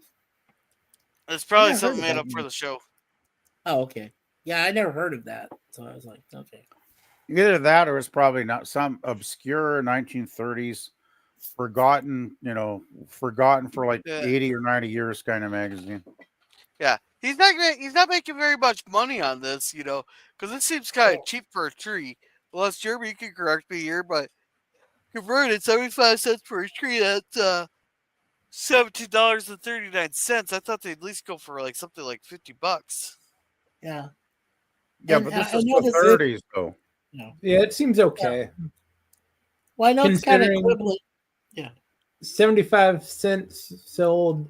He's paying less. He's paying a penny for postage. Good. Maybe 2 or 3 cents at the most, depending on where he's shipping them to. Yeah, and so far he's made about he's earned like $6.25. It's like $144 he's earned. Yeah. And I'm not quibbling much, but shouldn't he be saying advertisement instead of ad? It seems weird for him to say ad back in the 30s, unless they did say it back then like that. They did say it back then like that. Yeah, That's they did. always been, Okay. that's All right. always been the shorthand for advertisement. Yeah, Right. You're just overthinking one word there. Yeah, that's like when Bill Clinton said define the word is. Now you're saying define the. They use the word ad as the equivalent to Bill Clinton telling, looking the lawyer straight in the eye, telling him to define the word is. Oh, girl, you didn't mean Clinton saying define the word jizz, did you? No, is. You just got jizz on the brain there, PvP. No, that seems appropriate though under the circumstances where they're trying to impeach Clinton. That seems more appropriate somehow, girl. No, but Clinton had some balls there to look the lawyer straight in the eye did. there. The eye there. Just and ask tell him define Monica. the word is. Just ask Monica. I'm sure she would validate that statement. Oh Okay, no, she's too busy with the cigar in her ass. Oh, was it in her ass? Okay. It was in everything. It was in everything. Okay. Let's see. Oh my Scurvy says, God. "I got it, Mike." You know. And Boomer says, "You killed my master." No, you killed my master. Aha! Oh, stop! Slice! Arr! Hello, Boomer. Rand was the only film Akira Kurosawa got an Oscar nomination for. He did get an honorary Oscar, however. Yeah, Cool. but the honorary Oscar came from his country, Japan. It didn't come from the United States, Tim. No, he did appear at the Academy Awards and get an honorary Oscar, Mikey. Oh, he did? Okay. Well, Oh yeah. I never saw it. You can probably find the video on YouTube, actually. Yeah, and it's this was probably back when the Oscars actually meant something. Yeah, because they haven't meant dick all in about 40 years. Yeah.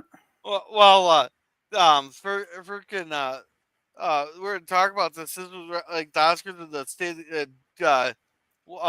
Biden State of the Union. You combine the amount of people watch that State of the Union and the Oscars. That I can't remember which year exactly it was. More people. Tim Pool had to evacuate his studio because of a bomb threat, and more people watched live in an empty studio than the Oscars and the State of the Union combined. I'm not surprised. Oh man, the Oscars has become nothing but kind of a corrupt snooze fest for elitists to pat each other on the back. Yeah. Now, yeah, it's Kanye West. Him and his wife showed up in that naked dress, and now the last Oscars, everybody was doing that. Yeah, and let's see. You have dishonored me. Now, time for curry. Oh hell, Grit Migsy, you was still around when I was a kid. Okay, so Boomer knows what she's talking about here. Curry or Harry was Carrie. Now, let's see. I may have dishonored your sister, but you are not my type. No, it's because Lemon was trying to remember Harry Carey's last name. That's how he spelled it. The guy who was the announcer for the Cubs. Okay, Senator, that depends on what your definition of jizz is. I don't know what jizz is. Some of the senators have no clue. It's like, wow. What is Cubs win. Let's see. I have a copy of Shallow Saucer. I should run that some night. And Shalom Secret, huh? It's Shaolin's secret, huh? That is actually how you spell Shaolin. All right, let's get through this episode here. So Okay, yeah, he's talking about they're gonna be rich and famous. They're gonna weed it out. So then he's making looks like what, chair legs.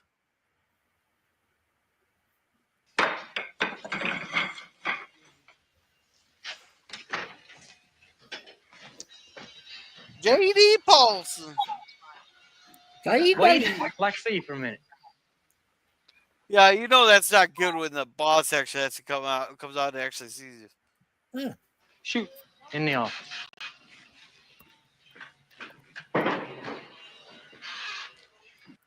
Oh, let's see. Oh.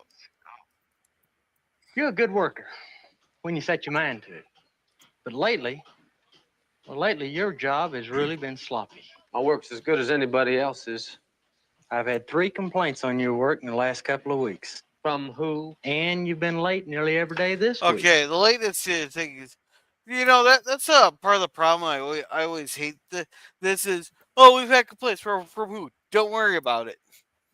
No, don't you? I think you should have the right to know who's fucking complaining about you. Well, they can't very well having you run off and beat that person. Yeah, they don't want you running off with a shotgun to tell them how it is there, Gorilla. Well, I think Germ's closer than you are with that there. But... I was exaggerating. By the way, this guy looks extremely familiar. He's been in a lot of other stuff, right? Yes. Let's see. That is. I'll find him. He's got one of those. I don't recognize the name, but I recognize the face. That's Burton Gillum. Burton Gillum? Okay. That's I know Paulson, he's been in ain't it? other shit. Well, he plays the role of J.D. Paulson in this, but I'll find the actor. Don't worry, guys. That is the actor. That is the actor, Burton Gillum. That is his name. Okay. Yeah, Gilliam. Ah, Gilliam. Yeah, but you call him Gillum. It's Gilliam. Burton Gilliam. Close enough. Okay. Look, Wade, I've been level with you, and I'm going to expect you to be the same by me. Now, I know all about your little moonlighting job, so there's no need to try and hide Wait, it. how the hell's... Oh, wait, I suppose you can't keep a secret like that around very long. Yeah. Wow. We're not dealing with the most intelligent group here. He probably saw the truck parked out front with all the booze. Yeah. You know, he's still around, and he's I 96 do years old. Holy shit. Yeah. 96. Nice. Yeah, very nice. My own time is my business. Not when it starts affecting your work here. You see how my work isn't good enough See, for now that's the thing there. I'm mixed up because I've heard arguments from both sides there. What, yeah, like, yes, what you do on your own time is your own business, but like if you get too drunk the night before, you come in hungover, that affects the business there. There's shit like that. That there, but they can't. But the boss can't tell you can't go out drinking like the night before. Well, I think both sides have some validity. Like, of course, when you sign, like I just signed off for my work week earlier tonight. About 45 minutes before you started your stream, Gorilla, and if I want to have a few, I'm having one right now. Actually, if I want to have a drink, that's my business on my own time. It's not affecting my boss at all. But if I got, like you said, if I got shit faced the night before I had to work the next day and I couldn't work because I was an idiot, then I would say my boss has every right to just call me like a jackass if that's what my boss wanted to call me, because I would be a jackass if I did that. Yeah, and they'd be like right to firing you. Well, I wouldn't do that. I mean, I value my job and respect my boss too much to go off and do something stupid like that. Yeah. Anywho. Well, who needs this lousy job anyway? Do this, do that, giving a man orders like he was in the Navy or something. Wade, don't mess up a good thing. And that's what you've got going here, boy, a good thing. I'll tell you something. You take your good thing and this whole factory and you shove it in the creek. Well, I will use a different terminology, But Oh, we but knew here- what he meant. We knew what he meant. but the problem here is you never quit a job until you have something else lined up. Oh, hell yeah. Especially now they don't have any any programs to help them fall back on. Yeah, you Well, don't he- have like unemployment insurance back then, I don't think, did they? He does No. have something else lined up. It's just that that's going to come to a screeching halt once the sheriff finds out. It'd be a short-term career, eh, Jerm? Yeah. I just want to mention too that if you guys remember Burton Gilliam, he was in Blazing Saddle. Oh, I do remember him in Blazing Saddles, though. Yes. He was Yeah. Bart. He was Bart, right? The big guy, the mean guy, or yeah. No, I haven't seen Blazing Saddles in too long. I can't remember him. Oh, it's so funny. I do but remember yeah, he this was is- in Blazing Saddles now. Yeah, thanks, Mike. Yeah, Blazing I just Saddles. watched it like 2 weeks ago or 3 weeks ago. Yeah, we did. Yeah, I wasn't invited that night though, because I wasn't good enough to be on the panel. He played Hey, live. hey, that wasn't my choice. I'm not bitter at all though. Not. Yeah, he was All right, also. Sorry. Go ahead, Gorilla. Yeah, he was also the guy that sold the Colt to Marty in Back to the Future 3. He was the Colt salesman, the Colt gun. All right. You know, the thing is here though, I think quitting his job, it's kind of proven that he is kind of like irresponsible. Irresponsible to the point of being a complete dumbass. Yes, that's what I was thinking. Short-tempered. Mikey. He's short-tempered. And he's short-tempered, yes. Well, the thing is, okay, he came down from the mountains. He tried to adapt to city life. Maybe he's, struggling. I can see not everybody's cut out to be in a larger city than from their origin. I get that. I totally get that. I get that with Vera, and I get that with him.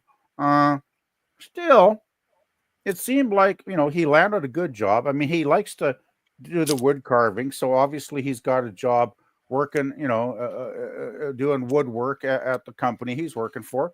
And I mean, maybe it's boring. Maybe he's cranking out 100 spindles a day or whatever the hell it is. I mean, I could see that would be mind-numbingly dull after a while, but at least you're working, doing some woodwork and stuff. Like, it's not like you're out, like selling newspapers or something, right? So, I mean, he should have kept that job. His boss was very fair too. I got to say, his boss, gave him warning. He said, "Buddy, you're slipping. Your quality's slipping. And that's probably what Vera meant when he didn't go to work half the time. She probably meant when he was going in late all the time to his job. Could be, just guessing. I think his boss wanted to talk it out with him. See what the underlying problem was. Maybe the boss could help him get his life back on track. I think his boss was being pretty awesome, actually. Like, really trying to work it out. It's like, I could see it maybe, if they talked, another 5 or 10 minutes, maybe the boss has said, "Hey, dude, if you got personal problems, if you got problems at home, just take a day or two off. Like, just work it out. Like, no stress, Like, I'm sure his boss would have, because he did say at the start, "You're a good employee. You're a good worker." He said that to him, right? So obviously a boss that has got a good employee does not want to lose that person once they've trained them into the system of the company they're working within, right? So it's like he really did do his best to try understand the issues, understand the problem, and unfortunately it didn't work out. So it's just like, I have to say that he really fucked up walking away from a good job. Yeah. By the way, I want to correct myself. My math was wrong. He's actually 86. He's 86. He'll turn 87 this year. All right. So let's see. It's not secret. The one I have is soccer. Interesting, not Tim. I was making fun of the ad Ancient Chinese Secret, huh? Ancient Chinese Secret, huh? A Shalom Soccer Chinese is a 2001 Hong Kong sports comedy film directed by Stephen Chow, who also stars in the leading role. Cool. Yeah, I've heard of it. Mikey, read this one. Yeah, Mikey, was that the Pearl Cream ad Ancient Chinese secret, huh? Yeah, well, it had something to do. I don't believe it was with palm olive. It was like, but it had something similar to do with skincare. So Okay. yeah, And let's see. so that's why I was trying to. Yeah. Yeah. Golden Leg Fung, a Hong Kong soccer star, beats and berates his teammates. Hung with the latter offers him a check to lose the game. But yeah, fun beating up Hung. Yeah. And he was in the Dukes of Hazzard. Yes, he was. That must have been the new movie ones. Yeah. And Boomer here gives us the Wikipedia for that. And it's your business, PvP. It lets you come storming into the office, throwing lasagna around the next morning. Oh, let's see. Perhaps Sir PvP don't need your fancy panel. His boss was aggravating him on purpose. It felt no. He was being very, just calling out his sloppiness. Trying to make a point. Yeah, you gotta call off the line workers on their bullshit every once in a while. Yeah. Let's see. I know all about your little moonlighting gig. He was talking down. No, he was pointing out that he knows he's going around at midnight there, he's probably thinking maybe that he's too tired to come into work, and oversleeping versus his wife left him. Yeah, and you do get concerned when one of your better employees are running illegal business at the end of the night. Yeah. Yeah, I thought he's being way more than fair. So yeah, they're getting there. He comes in there. Hey, Vera! Then he forgets Vera. He thinks maybe Vera came home. He's come with flowers. He should head over to the Waltons there with the flowers. That apparently Boone wants them to leave early, so he has to take off down to Charlottesville. But now something. This scene wasn't in the version I was in. German, was it in yours? Yeah, that was on the freebie version. Yeah, but not on the phone preview version. All right, so you guys got to talk about this. I watch. You know where I watch these is on Internet Archive because some great person posted all the videos, and this scene was in the version I watched a couple days ago. Okay, this is on the computer version of Freebie, but not on the mobile version of Freebie. No, I watched it on the mobile Archive. Version. I don't know. Okay, then I don't remember this scene. The freebie that I watched. Yeah, she's just praying for bring her family back together, basically. Okay. Yeah, it's not that big a deal scene, but it's a nice little scene. Yeah. So then they're talking about, they're just kind of going through, talking about it, blah, blah. Just her and Olivia have a moment. They're reminiscing about the past. They're reminiscing about the past. I gotta wait for this damn thing to catch up. Yeah, you're getting the circle of death. You're getting the circle of death there, Gorilla. Let's see. Screwy says he called him boy, and he had shit-eating grin on his face. That was what hurt. I don't want to play it, damn it. Maybe he doesn't miss me at all. Yeah. Let's see. Calhoun laundry detergent was to add Sir Scurvy and ancient Chinese secrets who they knew it. And Scurvy says, I didn't know. I didn't see the earlier part of the episode just taking the seat on its own. No, he wasn't condescending him or anything. He was just calling him out, saying his work's getting sloppy. He knows he's out all night. He's coming into late work. I think he was I think he was a good boss, Gorilla, just concerned about losing a good employee is what I saw. Yeah. I think he was really trying to give him a break and help him. I think he was reaching out a hand to say, "Hey, buddy, if there's a problem, let's talk it over." But it didn't happen. Yeah. Yeah, and he did call him out on his carousing a little bit, didn't he? Well, he did. And I think, look, if I was, carousing or whatever, doing whatever, something stupid that was, if it made the quality of my work suffer badly, my boss would have every right to be pissed off. I agree. I agree with wouldn't that. deny that I for a do. minute. But that ain't going to Yeah. happen because I'm not that. I'm responsible enough. That's the last thing that's ever going to happen. You got more responsibles. You got older. Well, it doesn't matter Be if I proud want of that. if I want to party. If I want to party on a Friday or Saturday and watch the Waltons and have a few and whatever, watch a movie or two with you guys. That's fine. But come Sunday night, I'm trying to get back on track because I don't want to fuck up my job, right? So Yeah. Exactly. Yeah. All right. So now they're counting trees and all that. There's so okay. He made $675, so it's about $150. Blah blah blah. Then Olivia dropped it. They're getting them all ready to send them out and stuff. Blah blah blah. Filler scene. Oh.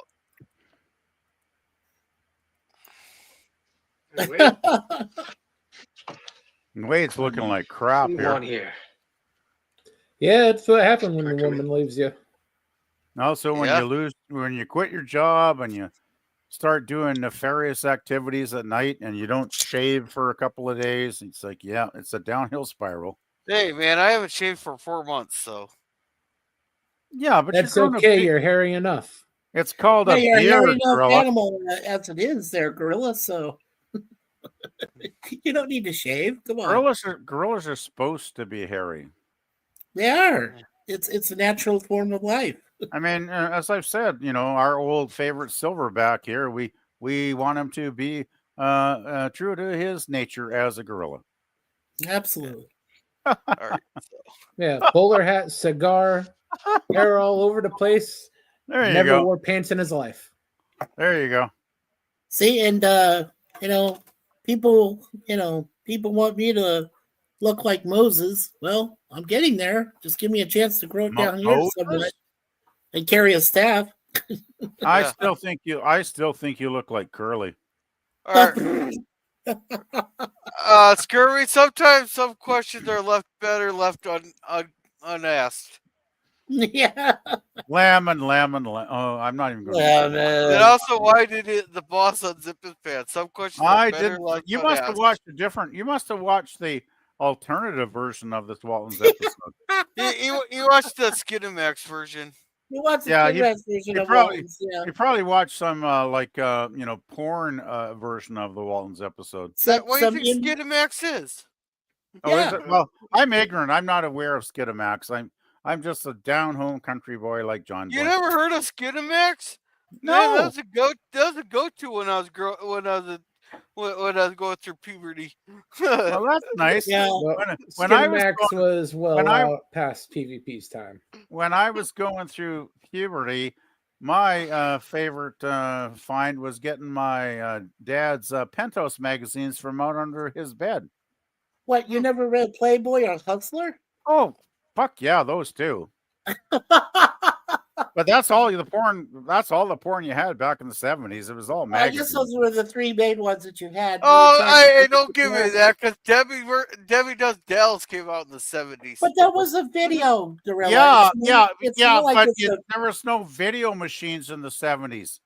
If you wanted to see Debbie doing Dallas, you had to put down money and go in a theater with a you had to go into an actual adult theater and watch something. And believe me, there were no adult theaters in my little Canadian town. There was nothing like that. We didn't have anything like that ourselves. How did we get on the subject of porn in a Waltons episode? Because you were mentioning Lemon. It's Lemon's fault.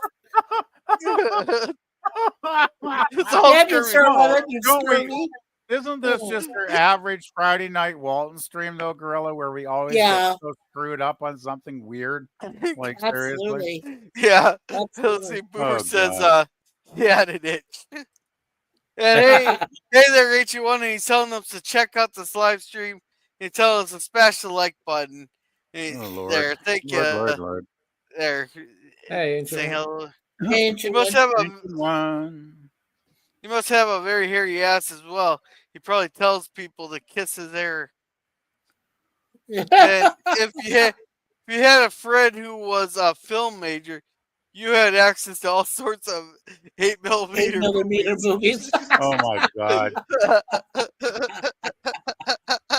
The ones that try to create their own porn Oh, films Lord. inside their apartments. Oh, shit.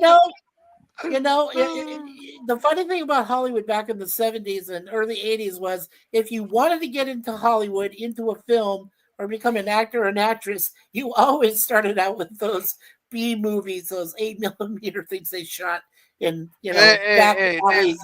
Not necessarily there. It just depends on what skills you can provide to the producer. Absolutely. Well, isn't there that infamous movie with Stallone doing like softcore porno or something? Yeah. Softcore. Yeah. Yeah, it was softcore. But So anyhow, sometimes the giants in the film industry have humble beginnings. all right, let's get back. Anyway, to let's that. get this. Let's try to finish this. Because Jerem still has a watch party to get to. Yeah, let's get this done because I gotta put some supper in the oven too.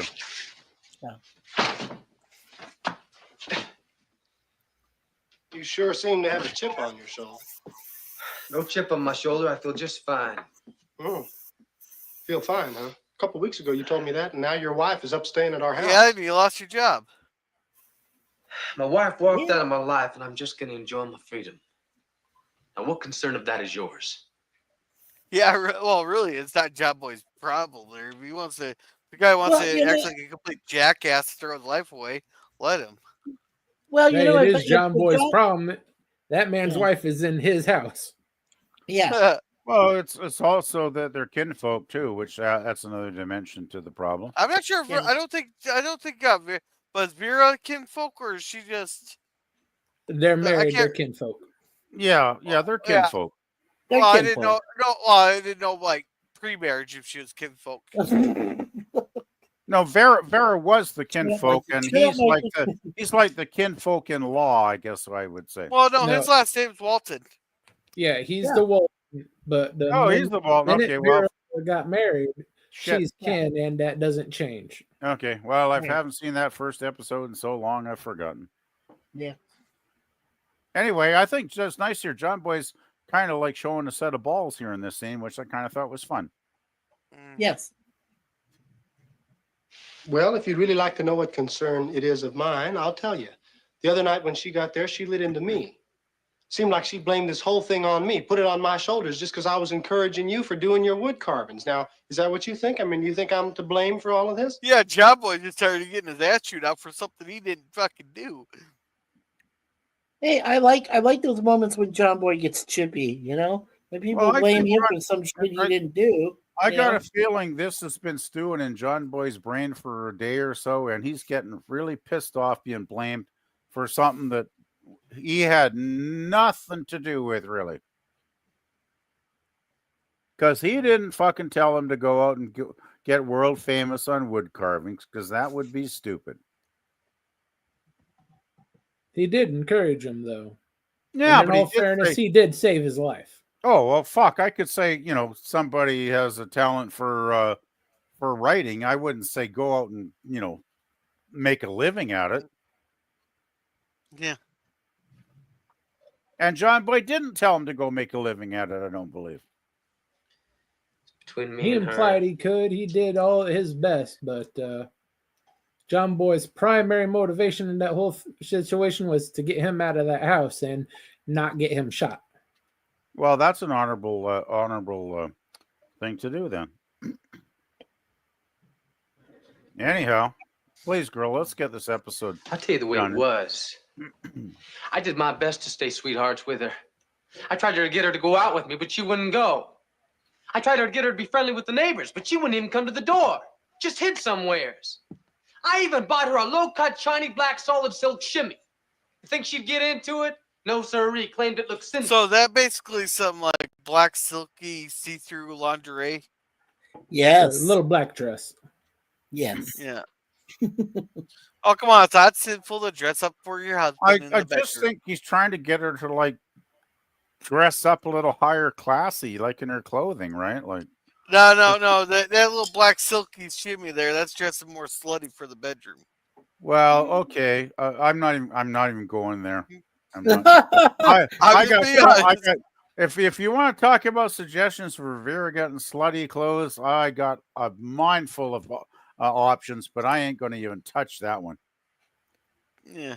Well, she could appear to him eventually in just pine coat needles.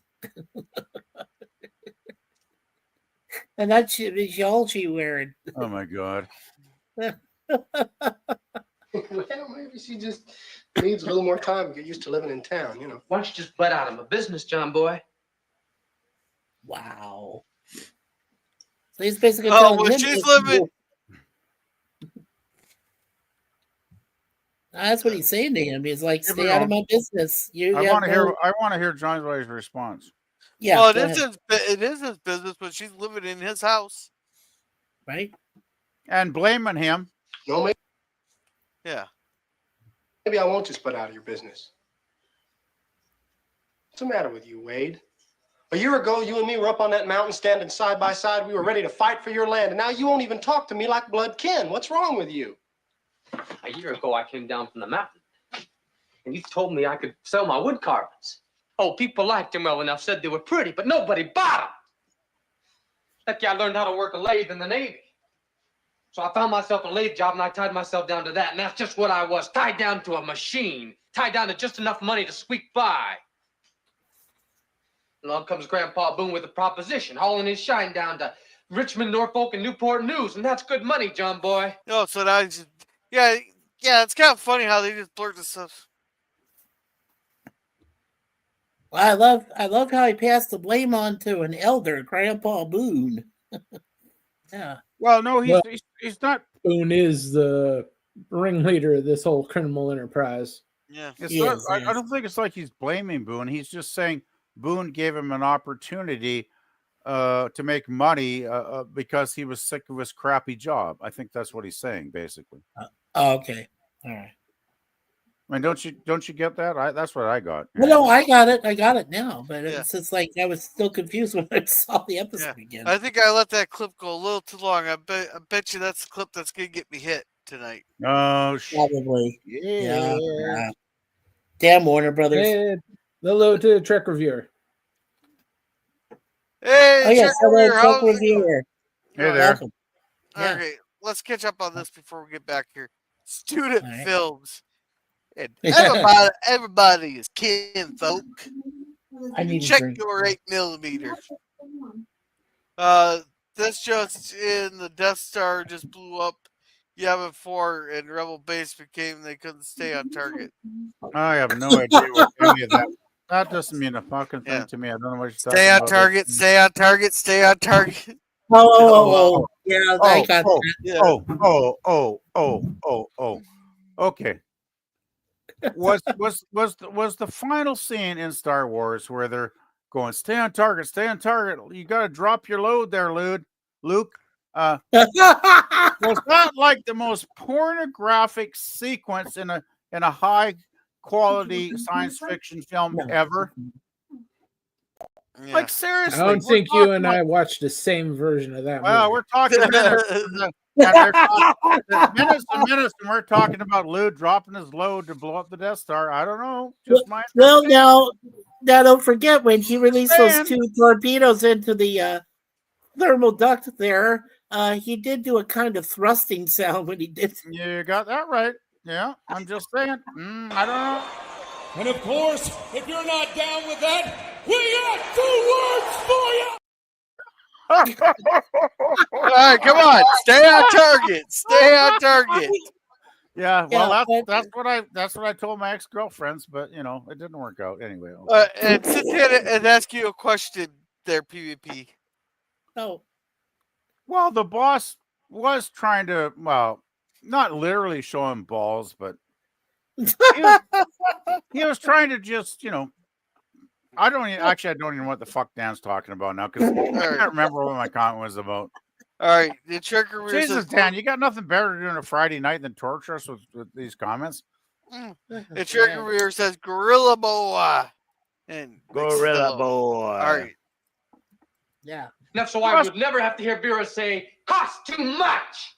Wade, are you running moonshine? Wow.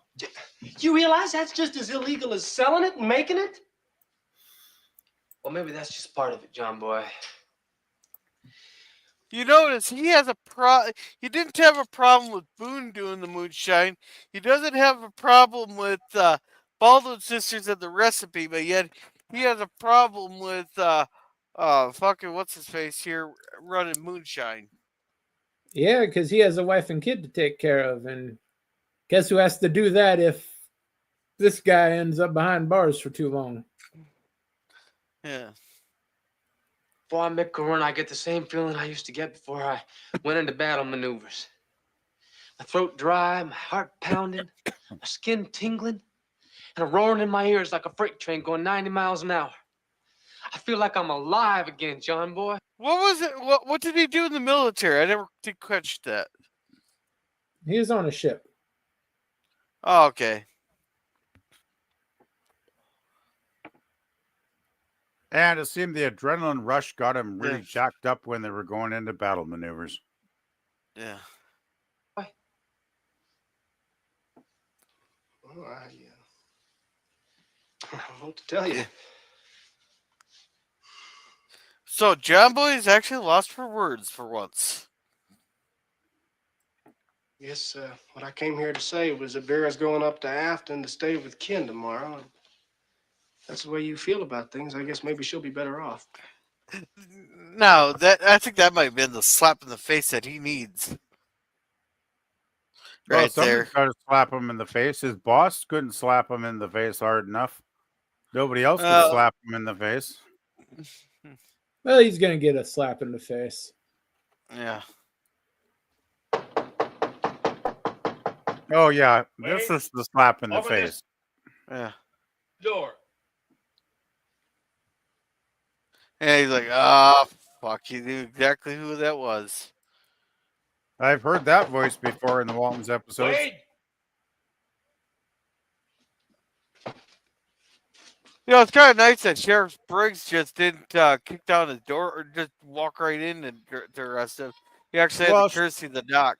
Sheriff Briggs, like the rest of the Waltons on Walton's Mountain, he's a decent man with a set of honor and rules to his conduct. And if you're a lawbreaker, he will arrest you in a peaceful and polite manner if he can.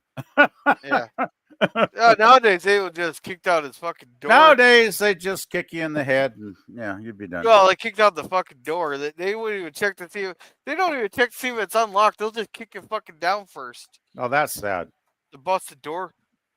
Because I seen that too. That too when they went to go like the one guy a couple blocks down. That they went and kicked out his door. He goes, "Why the fuck did you break my goddamn door? It was unlocked." Oh man, go figure, eh? Yeah. So now that his wife had to fix the fucking door there that cost him a shit ton of money when it was fucking unlocked. That's crazy. Anyway, I like Sheriff Briggs. John He's boy. a pretty cool character. I didn't. Not a lot of Didn't expect to episodes, see but you he's here. good when he is. Yeah. Sheriff? Wade, we've been tailing you two. Your friend here has been a little loose with his talk and his money. Uh-oh. So you better bring a toothbrush. Those down at the jailhouse are getting a little worn and frayed. And how nice of me. Let's him go at least go grab a toothbrush and stuff. Well, but that's good. yeah. Yeah. Did they notice that they were getting fucking followed? Well, I think they were a little bit too busy partaking of some of their product. I get the feeling neither of them are the brightest bulbs on the Christmas tree, if you know what I mean. Yeah. Not exactly the smart ones. Exactly. Well, if you were smart, you would keep your job, even if it's not well paid. It's steady, and just don't get into nefarious activities after dark, there, dude. Yeah. And let's Let's see. I did not know episode 10 was named Star Wars: The Portal Films. Oh my god! Oh, I gotta say, this Walton, we have another Walton streams that is heading into the gutter again. Just saying. the episode from season 4, episode 12. No, he's making a joke there. How about guys? I met Richard Hatch. Got a Oh picture wow! in 2002. Yes. He was such a great guy. Okay, Larry. Which Now, one, Larry, Richard Hatch? you gotta tell us about that some night, Larry, when you're feeling better. Yes. Oh yeah. I've got to know the backstory. And hey, I want to see that photo too, Larry, if you can share it. Yeah. Yeah, he showed it to me. They were on the set of a movie that he was working on, and they showed Richard Hatch, and I was like, "Whoa, Battlestar Galactica!" And he says, "Yeah." No, I really want to follow up with Larry because I have not seen that photo. Yeah. And I am a hit Richard Hatch. Hey, I was a teenager in the 70s watching Battlestar, Mikey. So I'm a big Battlestar Richard Hatch fan. Oh, me too. I'm the original. I didn't like the remake with Edward James Olmos, but come on. I didn't even bother watching it yet because there was something about it. What I read about it just rubbed me the wrong way, and I just was, I'll watch this maybe someday, but not now. All right. It's not worth ever watching. All right. No. So, Thanks, Drew. yeah.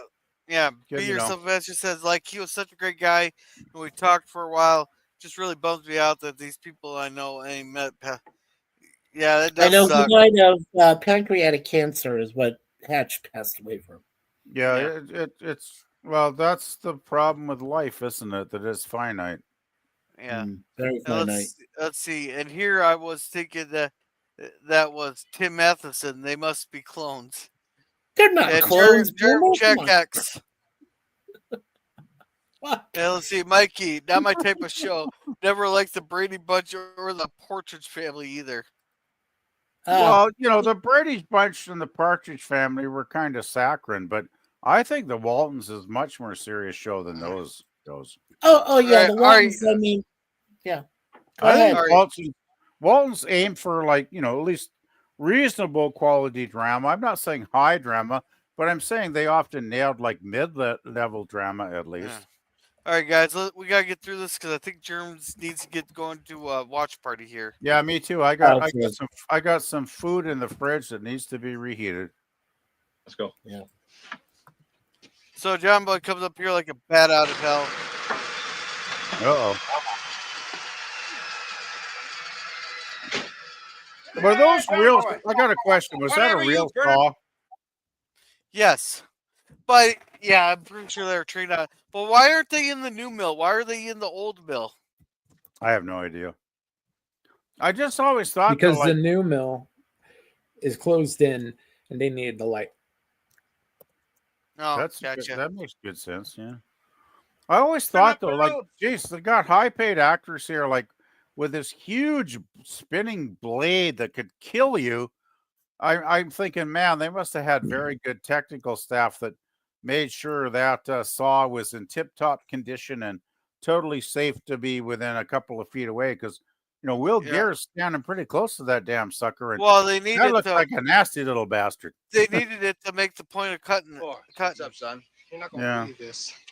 Okay. Well, that Saw Already horror met. franchise, Tobin Bell playing Jigsaw used that kind of object, that Saw thing for other activities. I wonder if they'd ever let professional actors near something like that today. No. No, probably Too not. dangerous. So Anyway, let's Understood. continue. Well, we You want to got get caught through with this. a truckload of moonshine. Selling it? No, running it. It seems Boone has been paying him and some character named Corky a whole lot of money just to run it for him. Wait till I get my hands on that Boone. He ought to be ashamed of himself Oh. dragging a fine, upstanding boy like Wade downhill along with him. yeah, let Pop, Okay, okay. let Grandpa go get him. I want to see a Boone Grandpa cage match right next episode. Like, cage match, go for it. I want to see Grandpa just kick his ass. Yeah, it's a shame we don't get to see Boone there. That's like a knockout. Like we could have sacrificed a couple scenes here just to get one scene with Boone there. Oh, I'd love to And see. they should have had Grandpa Boone yelling at each other. I gotta say, Gorilla, if they had cut some of that B story crap with with the tree stuff, the tree saplings, and get a good scene with Grandpa and Boone, like getting in a good boxing match or something. That would have been fabulous. That would have been fabulous. Yeah. That's what hear the I rest of would the like to story, see all Grandpa right? kick his ass, really. I was up to Wade's place, and Sheriff Bridges came by and arrested him. Took him up in front of Judge Horsley, and he got Oh, himself God. sentenced. $50 or 50 days. So that $50 is pretty much $1,151.84 in today's money. That's a 50 reasonable days or amount. $50. That's Yeah. actually kind of lenient. Yeah, well, they explain why. Please take your choice. And they've got his truck back there. They've confiscated it. They're holding it until they get rid of the moonshine. So he's just sitting there in jail. Hope he's doing some thinking. Well, the way I figured, he got off pretty easy. Judge said it was his first offense, and he's got family. And of course, we could get him out. $50. Yeah, Jeb was like, Dad, let's go get him out. Hint, hint. Hint, hint. Hell, they ain't got $50. $50? Now, where am I going to get $50? Well, Wade's got 30, and Boone owes him some money. Well, if we had $20, we could get him out. $20? I got a mortgage payment, son. I don't have that kind of money. Hold on there, John. You're wrong. After all, they are blood kin. And I've got a nest egg of $20 sitting upstairs there just waiting to be hatched. Nest egg, is it like you have something you can sell for $20 or he actually has $20? No, a nest egg is like if you put money in a sock in your drawer. Okay. It's like if I wrapped up a $100, couple maybe $500 bills and put a rubber band around them and stuck them in a sock in the desk drawer, that would be my nest egg. Okay. It's like if you put money under your mattress, it could be your nest egg. All right. Pa. Nope. Now listen, son, you get in your car, you go up the mountains, you find Boone, and you tell him to get his nephew out of jail. You want me to go up there? Yep. You're right. You do that. You go John get Boy, Boone a don't good look too talking to. He's enthusiastic. blood kin. After all, he can't fight you. Yeah. So John Boy's thinking, oh, fuck. I would love to see Boone again in an episode there, but I remember my dad told me that if I ever end up in jail, don't bother calling him for bail. My dad always told me that. Well, that's okay. In that situation, your dad isn't the one who got you thrown in jail. Yeah. Boone's 100% responsible for this.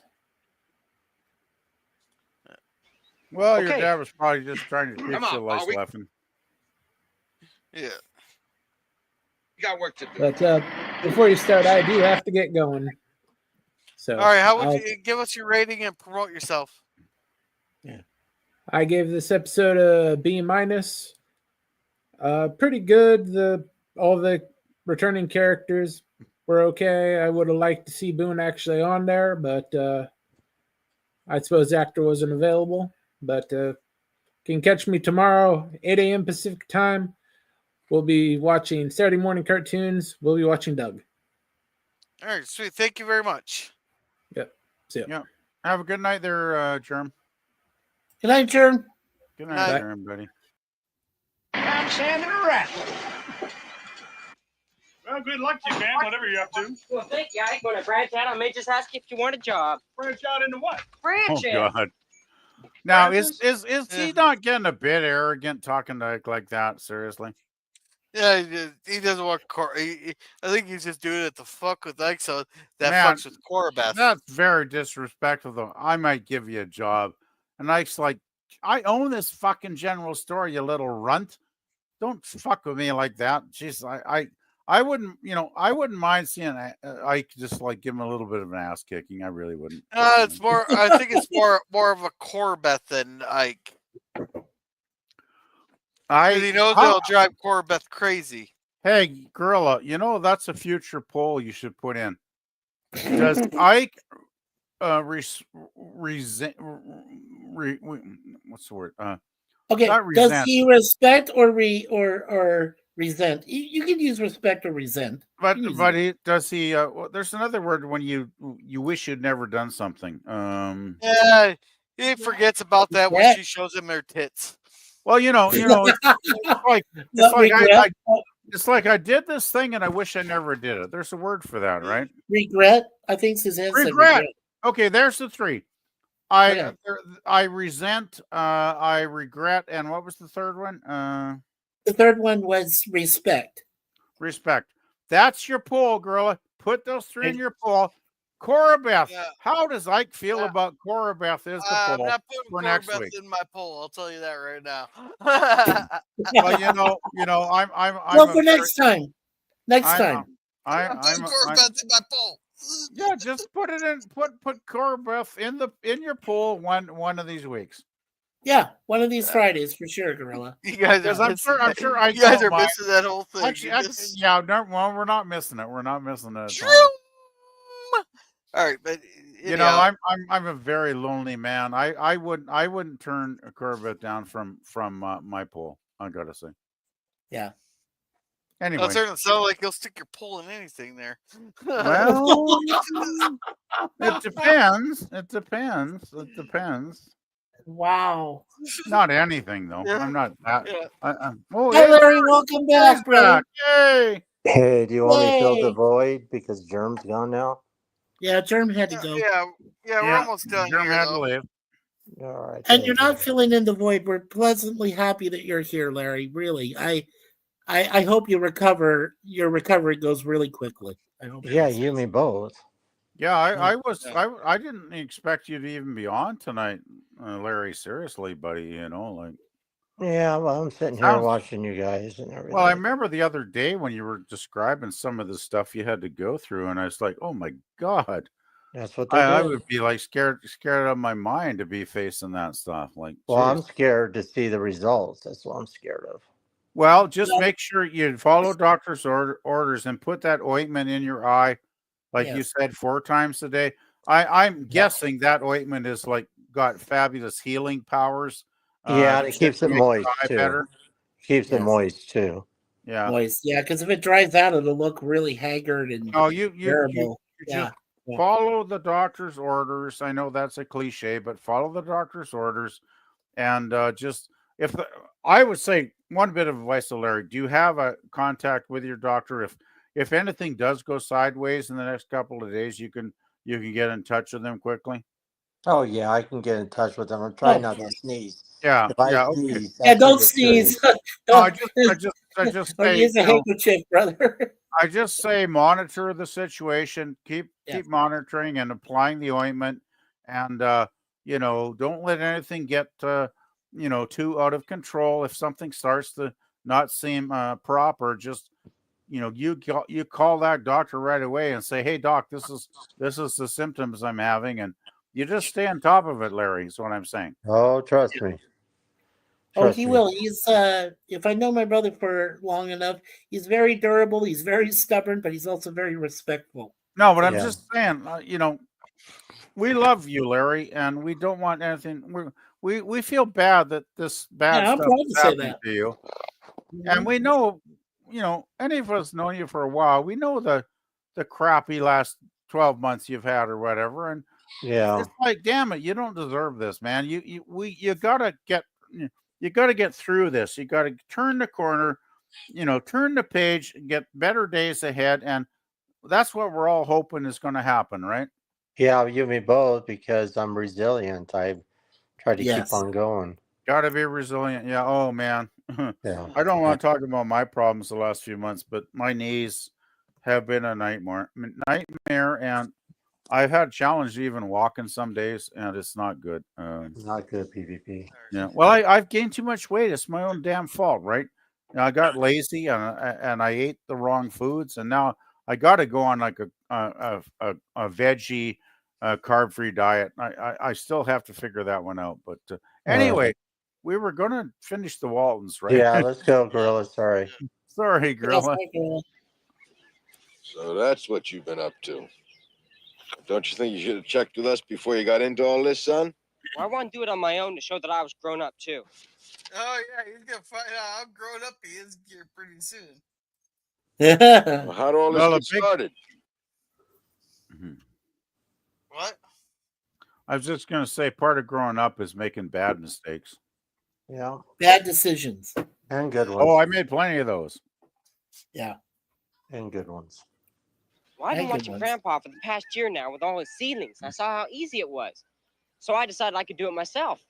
What kind of trees have you been selling? Well, the same kind that you've been planting last spring, Grandpa. I've been shipping them the Tidewater and down to North Carolina and all over the place.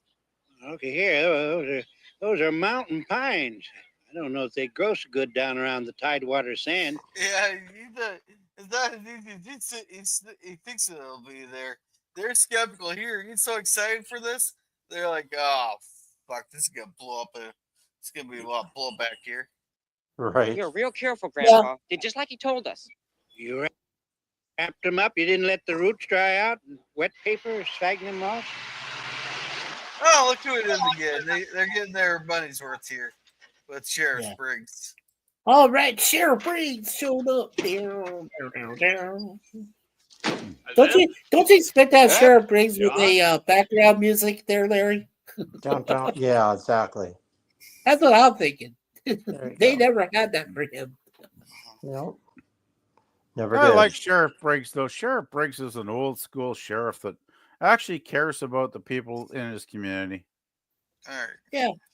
Like even Wild when he has Hogs. to arrest them and throw them in the jug, he's still like Boss polite. Hog. he's still polite. It's like, well, I'm very sorry. You really fucked up and you broke the law, and I got to come down hard on your ass. But I got a nice soft mattress at the jail cell you can rest on. So let's just go for it. Yeah. Like How long Mayberry is this RFD and Andy Griffith. How long is this episode? 2 hours? Oh, we're just about no.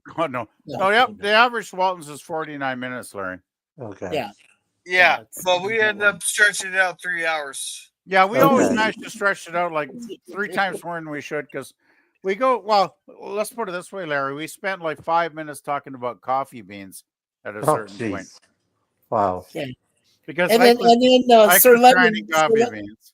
Yeah, and then Sir Lemon Pie ended up starting to go into about porno, and next thing Oh my god! What the fuck? Yeah, if Larry wants to rewatch that at his peril, that's his choice. Oh yeah. Absolutely. Yeah, Larry. Welcome to the wonderful world of Gorillas Waltons Friday night streams, where we all get kind of goofy and let our hair down. Yeah. Yeah, we look forward to this every week. Oh, I wouldn't miss a Friday Walton stream for anything with Gorilla. There you go, Gorilla's Gorilla. great. There you go, guys. Great host. Gorilla is fantastic. I've been doing a lot of Gorilla business is the out here. host. You people. Now, Ep, I'd like you to get right to the point because I haven't had the best kind of day. Well, I like. They're about to get a lot worse here now. Talk to old Ben here. Oh, seems the forestry department's been getting complaints from people who are buying your seedlings. They feel they're being gypped. How do they figure that? No. Well, they can't use that term anymore. They said there's people that got offended by the term gypped. Right. So it's like people find the stupidest things they can bitch about. Oh, I know they do. Well, I love the people that are offended about them being offended. Yeah, but still, my favorite one was when people got offended by the Indian gal on the Land of Lakes. So they took the land they needed, but kept the land. Right. Anyway, this is a great scene, and this is what I get. Ben's getting a lesson in life here. Yeah, I just got the copyright. I got to do that. Is the seedlings are either dead by the time they arrive or soon after they're transplanted. Well, they're supposed to grow. I went through all the instructions in this forestry manual. And also, there's no Ben Walton registered as a commercial grower. See, son, you've got to have a license to sell trees and ship them. Wow, That's a problem now. No, wow, so Ben Walton's already a criminal. But this is good. The part Grandpa adds here is the best part. No, this ain't the first time he's got in trouble with Sheriff Briggs because he crashed. John Boy's car got wrecked that one episode. That's right. He did. That's right. He did. Yeah. The one we saw. Yeah. But Grandpa tells him what the problem is. Yellow pines, mostly. Well, when did you plant them? Last spring. Well, there's your answer. Zeb, you ought to know the young pine's got to be at least 2 years old before you transplant them. Yes, I had ought to know that. Is Grandpa trying to fall for Ben, or is he just like? No, he's basically saying Ben should have maybe mentioned that he wanted to start this tree business, and then Zeb could have told him, Well, they got to be 2 years old, and maybe you got to get a license as a grower, blah, blah, blah, right? But of course, Ben, being, a young buck and on his own, I think Ben actually wanted to impress Grandpa because he would go out in the world on his own and be a big tree millionaire and, et cetera, right? But it didn't, No, it it didn't, seems like it didn't work out. it seems like he's trying like Grandpa's trying to cover for him though. Yeah, it does Oh, kind of yeah. in a way. Yes. Well, I think Grandpa's also saying, Ben, Learn your lesson. Ben, you should have talked to me, Ben. Yeah, learn your lesson. You should have got the elder knowledge before you began your enterprise. Right. Yeah. Learn your lesson well. Yes, Exactly. exactly. But of course, a lot of growers were happy later on when stores started, like Target and things like that, would provide a nice gardening area section, which had all these seedlings inside packets and stuff that you could go and grow your own gardens. So You know what? did they have Target back in the 30s then, Mikey? I don't know. I don't think they did, but Yeah, that what men it's did. called a general merchandise store there, PvP. Yes. That's General official. merchandise. By the Yes. way, I was making the Target. Oh gosh, I gotta do a special stream on Target some night. Oh, okay. All right. Oh, Mikey, do you know what I'm talking about when Target Guys? came into Canada? Guys, Yes. we got 12 minutes left. Let's get through Okay. this first. Okay. You're Let's almost do done. it. You're almost done. Let's do it. Ben, Let's do it. I know you had no intention of deceiving people, so I'm going to see if I can get the charges dropped against you. Oh my God. Providing you're willing to give back the money you've been taking in. Well, I can't do that. Well, what do you mean? Well, I've already spent most of the profits on shipping another little ad I took out. Well, what should I do, Daddy? Well, no, so now he has for his. Whoa. Okay. Now he's really invested. Now he's Daddy. I Help, fucked up. Daddy. I need some help now. There's Daddy. another problem there. Ben just said I spent most of my profits on shipping and advertising. If you're and he's working, don't forget the hours he's working, and he's getting Elizabeth and his other brother to work for him, and he's not paying their salaries yet. Right. I mean, if he's spending most of his money on shipping, advertising costs, and making diddly as profit, actual profit, gross net profit, then he's a bad businessman. Well, he's still a young buck. He doesn't want to overcharge it. Oh, but Yeah. yeah, He's you gotta. just learning. Yeah, you and got- it's like yeah. Sorry. Number one, cover your costs. Because I've been selling on eBay for like 20 years. You got to cover your shipping costs. You got to cover the fees that the website you're working on are going to charge you, and that can be like 25%. Then you got to consider returns, where you might have to just eat the entire loss if somebody isn't happy with your product. Doesn't happen often, but it does. And there's all these variables, right, in trying to be a business person. And well, I'm just saying he's got a lot to learn. Yeah. Plus, considering today where you have the tariffs that are going against your gross domestic product, that's Hey, what it is. Mikey, I just got an email from eBay 2 days ago about how the tariffs, they're going to slap like some crazy 25% crap. Anytime I sell to an American, they're going to slap some tariff on it now. Wow. So Yeah, I don't have anything listed right now, and I ain't going to. I shut it down during Christmas when Canada Post went on strike, right? I said, screw this. I don't need the misery. Yeah, and I'm in no hurry, but maybe in 3 or 4 months when if we get a prime minister that actually has a brain, and him and Trump sit down and there's no more of this tariff garbage, maybe I'll list something then. Anyway, I just want to get this episode done. I'm sorry. Yeah, me too. Sorry. I'm sorry. See, you killed yourself a bunch of young trees. You spent most of your profits, and you're on the wrong side of the law. I don't know. You got any ideas? You can lend me the money that I owe. I've got that kind of money, son. Yeah. So here, Grandpa's offering to help him out.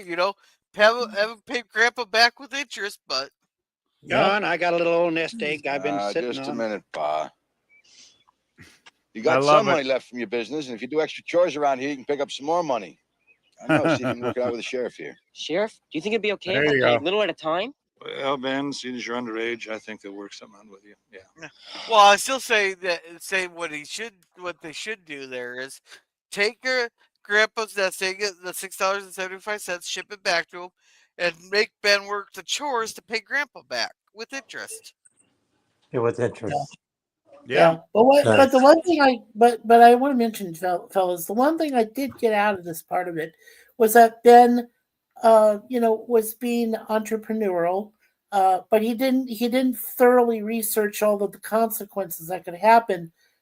But he was being inventive, and he was being, he has a drive, so he has incentive. So I mean, you can't fault him for that. But like I said, he didn't really research all the, what to do. So because he's so young, so. Right. Sorry to trouble you this way, John. Well, come by any time, Ep. Next time, bring some good news. Sheriff, do you happen to know how I can get a grower's license to ship and sell trees? Ben. I told you he has incentive. How many? And here's an honest question: how many sheriffs do you think would just like let him go like that? Get the help him even get the charges dropped. As long as Ben keeps his word out. Well, not Only in many. Waltons Mountain. But this is the local sheriff. He knows the family for years and years. He likes the family. He knows the Walton family are good people. He knows Ben fucked up just because of his total ignorance about how to run a business. So he's willing to work with them, and he's underage too. So give the kid a break. You don't want to. Yeah, I mean, yeah, you but don't slam Ben in the slammer with hardcore. well, nowadays they'd make him drag it through court, and the court would probably give him the same offer the sheriff did. But John's helped the sheriff out a couple times on a few arrests there, and they do go hunting together. Yeah, that's right. And they were in the chivalry together too, weren't they? I don't think Sheriff Briggs was part of that. That was Yancey and Ike. Oh, okay. Well, I thought they worked together on that too, maybe, but okay. That's what I'm saying. The reason he's willing to work with the situation is because he's basically, well, one, he's a good human being. Two, he's a good sheriff. Because back in those days, sheriffs with small towns, they knew everybody, and they wouldn't like crack down on people like they do now because they knew everybody, and everybody was a family friend, or at least a good acquaintance, right? So it was a different era. Anyway, let's get this sucker going again. Yeah. Sorry. Chores. Hitch up the mule and drag in some logs. Now? Right now. Now I know what a bear feels like in a cage. I never want to set foot in that place again. Yeah, so John gets he got Boone to pay up, blah blah blah. They brings him home there. He pretty much shoved over. Tell her, get your ass home there, wait, blah blah blah blah blah blah. They start fighting. Blah blah blah. He gets to get talking to and yelling at there, blah blah blah. Yeah. Oh, actually, I'm gonna play this part. Oh yeah, please. Wait just a minute. Pa here's right. We got work here. We got a roll top desk could use your talent. Now I'll put you to work and I'll pay you well. Oh, you already hit him. Oh, I wanted to see the hit. I missed the punch. Come on. I want to see him punch him out. Come on. I love this. When Hatch gets punched out. We got to set it up first. Okay. Yeah. Here, I'll rewind it just for you. Aw, you're so sweet. Just for you. Is there a song called Just for You? I'll rewind it just for you. Oh, no, it's I'll say a little prayer for you. Somebody should do I'll rewind it just for you. That'd be hilarious. What kind of ideas you putting into our head now? Now, wait a minute. I'm tired of hearing that. If anybody puts any idea ideas in her head. It's you. Hey, she's been trying to work things out here while I've been doing it. Last time you get out of my business. You wouldn't even. Easy, son. Yeah, and you just better. What do you mean? I just better. Now wait. This is a good thing. Yeah. Tell the person to calm down. See how well that works. I still think I got a couple marks from when I told the missus to calm down. I think I still got the marks. Where are the marks on there, bro? Yeah, where are the marks though? Oh yeah. If I show you, it go against YouTube. I hope they were not in sensitive, intimate places, because that could be embarrassing. Oh, that would be very embarrassing. Yes. Calm down. Come off your high horse, son. I'm tired of that woman. I'm getting right going now. on. I have to knock down that door. Oh yeah, threaten to I'll kick know. down their door. Let's see how well that goes over there. So who hits him? Anytime you're gonna piss Paul off, Here, you're not gonna knock down any door. Yeah. And you can't go treating your wife like that. There You you didn't go, actually John. punch him. Yeah, I love that. That's awesome. Thank you, well, Gorilla, for playing that again. That was someone needs to really knock him on his ass though, not just shove his ass down to the ground. They need to knock his ass one. Well, he could have done a judo chop to the back of his neck. Nah, No, punch to the face. A punch to the face. Punch to the face. The judo neck chops are Captain Kirk terror. You should know that, Mikey. Yes, that's true. Yeah. I'm sorry. Yeah. Oh shoot! We got a lot. We got a shitload of comments there, girl. Yeah. Let's see. Hey, Shaq, Oh, I really fuck. like the purchase family. Just bought 190 Battlestar Galactica. 1990s. Why do I think he did the 1980s? Yeah, very cool. Yeah. And Boomer here says, "Live is total hotness." Yeah. Supposed to be Trek, not Shrek. And Mikey here says, "You got two channels, cool Trek reviewer." Yeah, I said Shrek by mistake. It's supposed to be Trek. Oh. Wow. It's all right, Larry. You're forgiven. Okay. I can't see. Let's see. I don't like little Gauss on the prairie either. Hey! I am very close to the town named after the woman who wrote that. So come on, man. I'm not a fan of Little Ghosts, and I'm not a fan of Little House either. Actually, No, I still wanted to see the kids roll down the hill and then accidentally trip and then Come on. You know that's the weird thing. So many people compare Waltons to Little House, and to me, it's like black and white. To me, Little House. No, they're different. They are. Yeah. Little House was saccharine. I watched. The only good episodes of Little House I enjoyed, Mikey, were the Christmas ones. You ever seen those? Yes. The Yes. Christmas ones are quite enjoyable. I gotta say. Oh yeah, they are. They're fun. They're fun, right? But I think Waltons is a far, far more serious, dramatic series than Little House. All right, so since That's my opinion. All right, let's see. Mike said something both. Love the saw, definitely pre-OSHA. Yeah, exactly. OSHA's fucking worthless. Track the reason why I'm a big music fan. And back in the day, I never watched that with my mom when it came to the Partridge Family. Partridge Family was a fun show. I used to watch it as a kid, but yeah, it's just not a very serious show. It's kind of a comedy. You want me to read this one, Gorilla? I was telling Larry, I said, I know you love the Monkees, brother Larry. Great time we had with the late Davy Jones and Mickey Dolenz. Oh, of course, I got to meet him too. Wow. Yes, hang out with him. Okay, Larry, you've got so many stories you got to tell us. I He has some great stories. You really have. We got to do a live stream some night when you talk about all the people you met. I still want to know badly about how you knew. Oh God, I'm drawing blank. Sorry. Steve Jones. No. The Richard great Hatch? singer, the guy with the 5-octave range voice. Oh, Roy Orbison? Roy Orbison, yes. Yeah, yes. Roy yes. Orbison. Thank Hey, you. PvP, I started doing my a series, and I put the first one for, Bill Paxton. I went to go to a cemetery. It was the first movie I worked on. Right. So Yes. I went to visit him, and that was kind of like the first thing I've done. Yeah, that was a good video. Yeah. But I would really love to do a live stream where we can talk about how Roy meant so much in our lives because I gotta say, Orbison is probably my favorite male vocalist of all time. I think the man was like a gift from God. I think he was a beautiful singer. Every time I listen to a Roy Orbison song, it gives me chills. And I've been listening to this guy for like 50 years now, and it still fills me full of emotion every time I hear that beautiful man and his beautiful voice and his beautiful songs. And I'm sorry, I digress.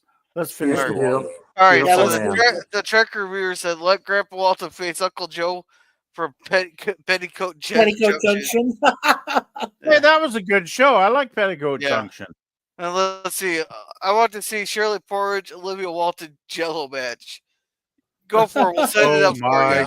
goodness. And I think plenty of cross possibilities for cage matches. Well, that could have been entertaining. I And got rest in peace, Bill Paxton, definitely. Yes. Yeah. yeah. I've seen this episode before. And Boomer versus Genie. Most definitely. And I do know. definitely. And Boomer here says he does not want to see those marks. Yeah. But he Uh-uh. agreed with me with Samantha from Bewitched versus Genie from I Dream of Genie in a cage match using their powers. Wow. He agreed on that one for sure. All right. Wade, Vera loves it up here in the mountains, and I know you do too. And we got a new mill over there with a lot of fine cabinet work, and we sure could use your help on it. It's a handout. I don't take charity. Oh, God. Pa here's right. We got work here. We got a roll top desk could use your talent. Now I'll put you to work and I'll pay you well. I thought he didn't have the money to help out his son, but yet he has the money to help out. I'm not even sure how he's related. He's not a nephew. He has money to help an employee out that will bring in money. Right. Yeah. Yeah. Yeah. See, Ben's too young, What if so he I can't don't? really pull in money. You know. Ben will just be a liability under his current circumstances because he's got to pay money back every week to the sheriff. Right. What if I don't?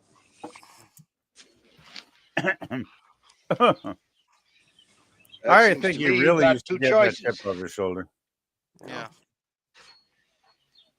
You can get yourself honest work and take care of your family, or I'm gonna have to thrash you from here to Rockfish.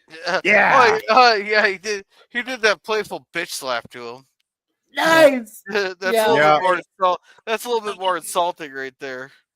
Yes. Yeah, I thought it was kind of like a love tap, actually, but Yeah. Well, it's one of those. It's kind of like an insulting slap. is that a generational thing, Gorilla? You interpret it as the bitch slap. An old geezer like No. myself says it's a love tap.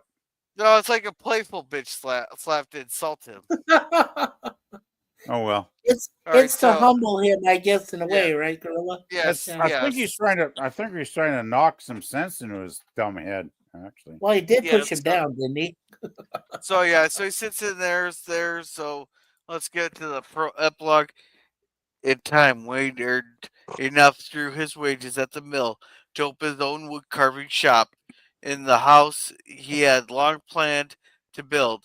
Now that he was able to follow the work he loved most, he became a husband and a father he had always planned to be on the day he and Vera were married.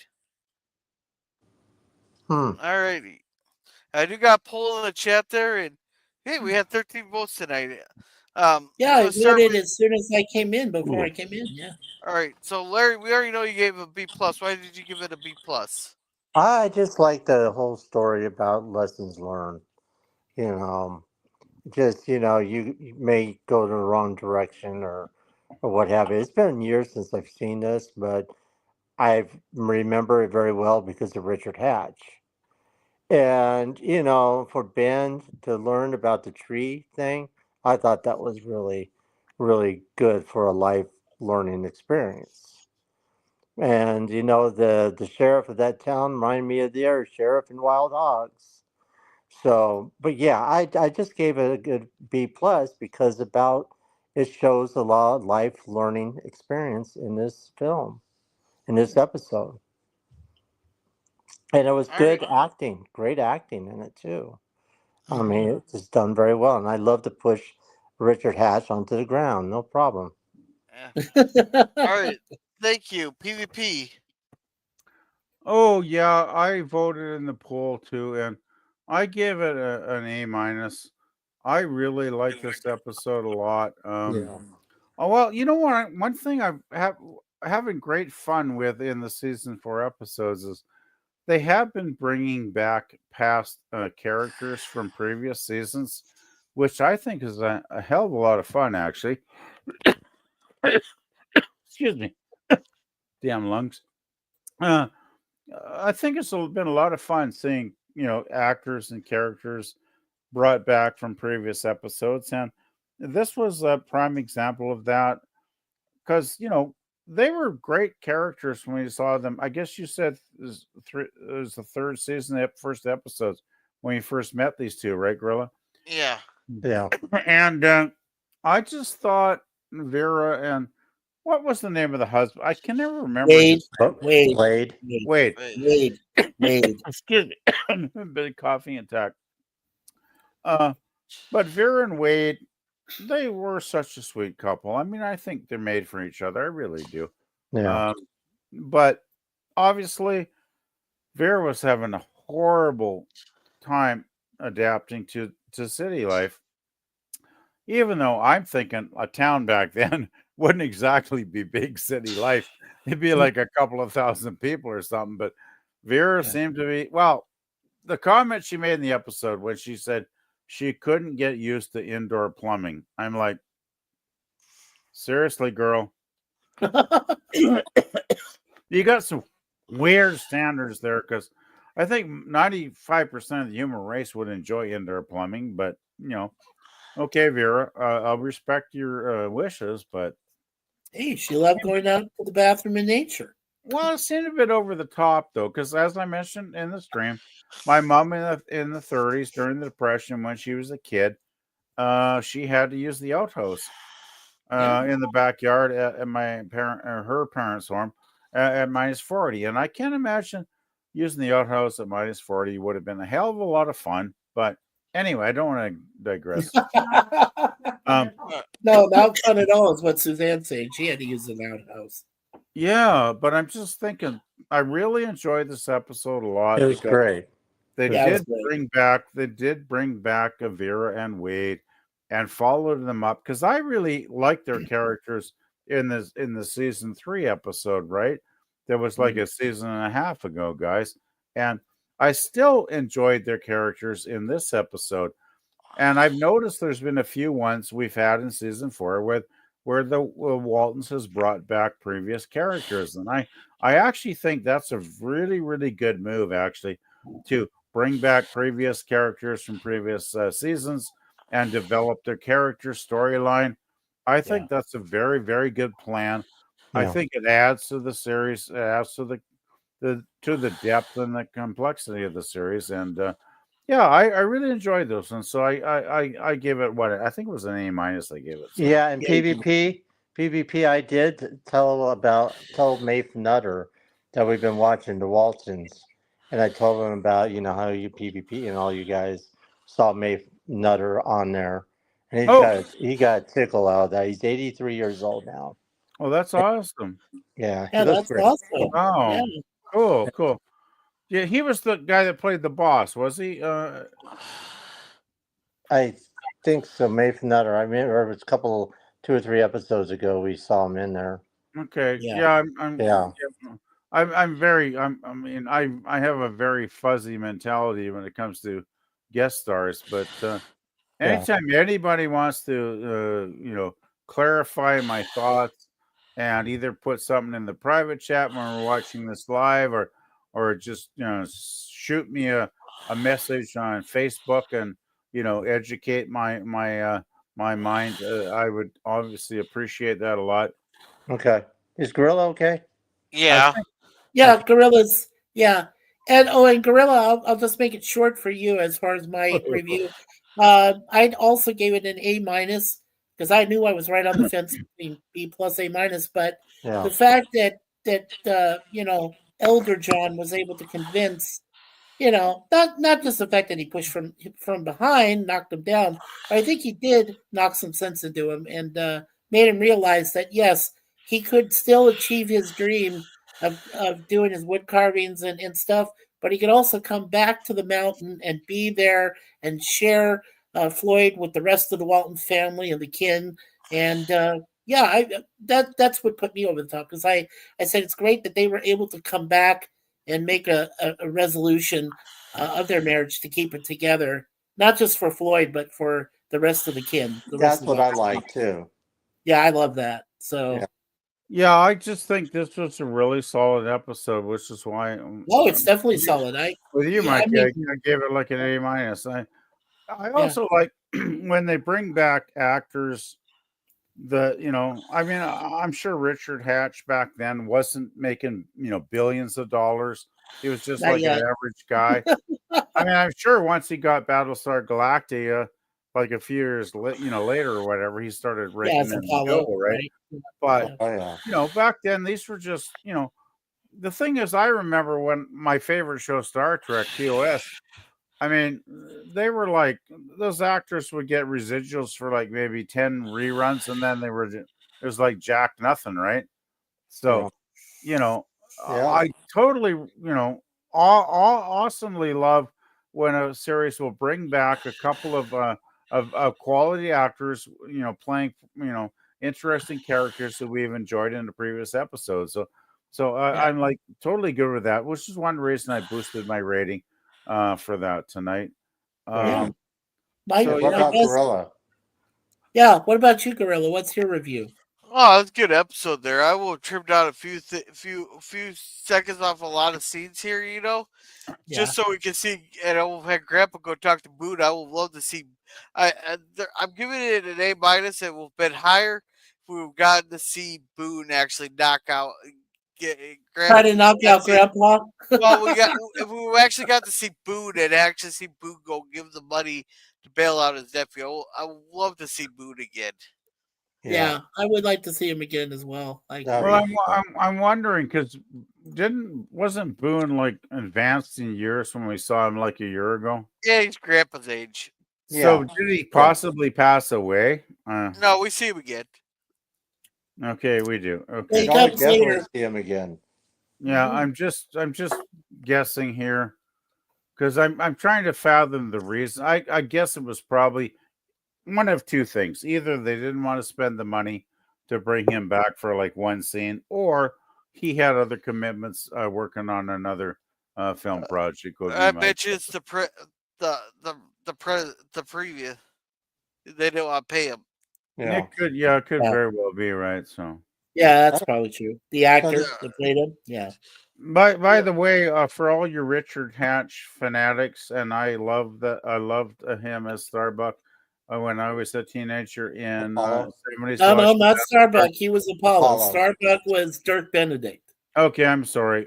That's all right. It's okay. It's been like 50 years. Okay. Like, fuck, I haven't watched that show in like ages. No. Well, it's been more than 40 years since Galactica 1980 came out. Oh, don't mention that fucking show. Do not ever mention for that one. Oh my. Seriously, Gorilla. Seriously, do you want me to pound my head against the desk or something? No, don't do that. Don't mention that horrible god awful. I'm sorry. All right, so are we gonna talk about our channels? Yeah, I just want to mention quickly. I posted in the private chat a connection for the Axanar video with probably Richard Hatch's very last appearance in life. Yeah. And it is absolutely brilliant. So please guys, check that out. It's really good. Okay. All right, so we had a poll here. Guess what one today here is here this here stupid shit from Gorilla. 69%. Nice. Yeah, so you won that. You won that 4 weeks in a row, Gorilla. What the fuck are you telling people? A plus, A minus 23%, and B plus to B minus got 7% of the vote. Man. Well, I I think know that what there's you're stupid doing, shit. Gorilla, but you're telling people something and they're responding. That's 4 weeks in a row you've won. You big Yeah, hairy that's what ape. had 13 votes too. And Yeah, that I had 15 believe votes. Yeah. I had the super majority on that. Oh, I would say so. There you go. I picked the good shit. Yeah. Let's see. H wants to go away to get the good stuff. Well, have a good night there. Good The night, fly H1. motorcycle's a dream of mine. They'll come eventually. We'll talk to Haggard. We'll get you. We'll chant your motorcycle there to get it flying. Mind you. Nice, Boomer. All Nice, right. Boomer. So thank you, the Phantom Boomer Explorers, for coming. He has 3 watch parties a week on Cosby there, and he puts the trailers for those on his YouTube channel. So make sure to check him out. Oh, I just want to mention about Phantom. I saw a video after work tonight. It's just a short clip, about 2 minutes long.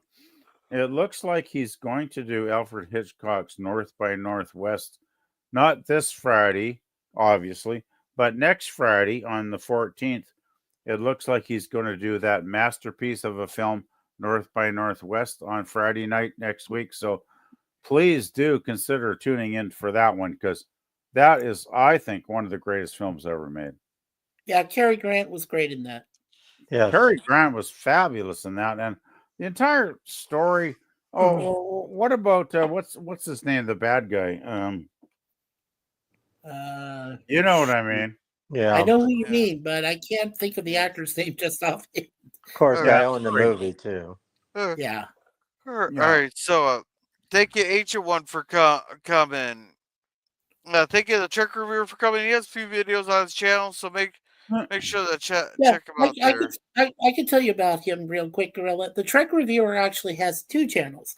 This is his original, where he has 35 subscribers. So let's try to get him subscribers. He also has something called Retro Trek, where he has 8 subscribers on it. And he's got some great playlists on both channels. So make sure we subscribe to the Trek Reviewer. There you go. All right. Thank you very much, Becky. Oh, you're welcome. And thank you, Sapphire Cynthia, for coming right now. He's currently doing a watch party. Let's see. But he does a couple watch parties a week. Then he has his Saturday stream and all that there. So make sure to check him out. Yep. And for some reason, it's not popping up on my subscriptions. I thought he was doing a watch party today. So did I, because I got notifications for it. Yeah, I would say, Boomer, that Hitchcock is definitely one of those great directors, very grandiose and on an epic scale. But he's so good. The bird. Yeah. So make sure to check out Sci-Fi Sit-In. Why is this thing freezing on me? So where I can't scroll up. I don't know. Do you want me to help? I got it now. That's what. Oh, you got it now? Okay, all right. Yeah. That's what. Thank you. Yeah. Thank you, Scurvy, for coming. And while I am scrolling here, Mikey, promote yourself. Okay. Well, Mikey Sue's Horror, we're always working on Monday through Thursdays at 1 p.m. Eastern. We're doing great shows that are out there, picked by you, the fans. Red Dwarf on Monday, TOS on Tuesday, Greatest American Hero on Wednesday, and A-Team on Thursday. And starting March 19th, after we finish with the Greatest American Hero, we're going to be reviewing Get Smart.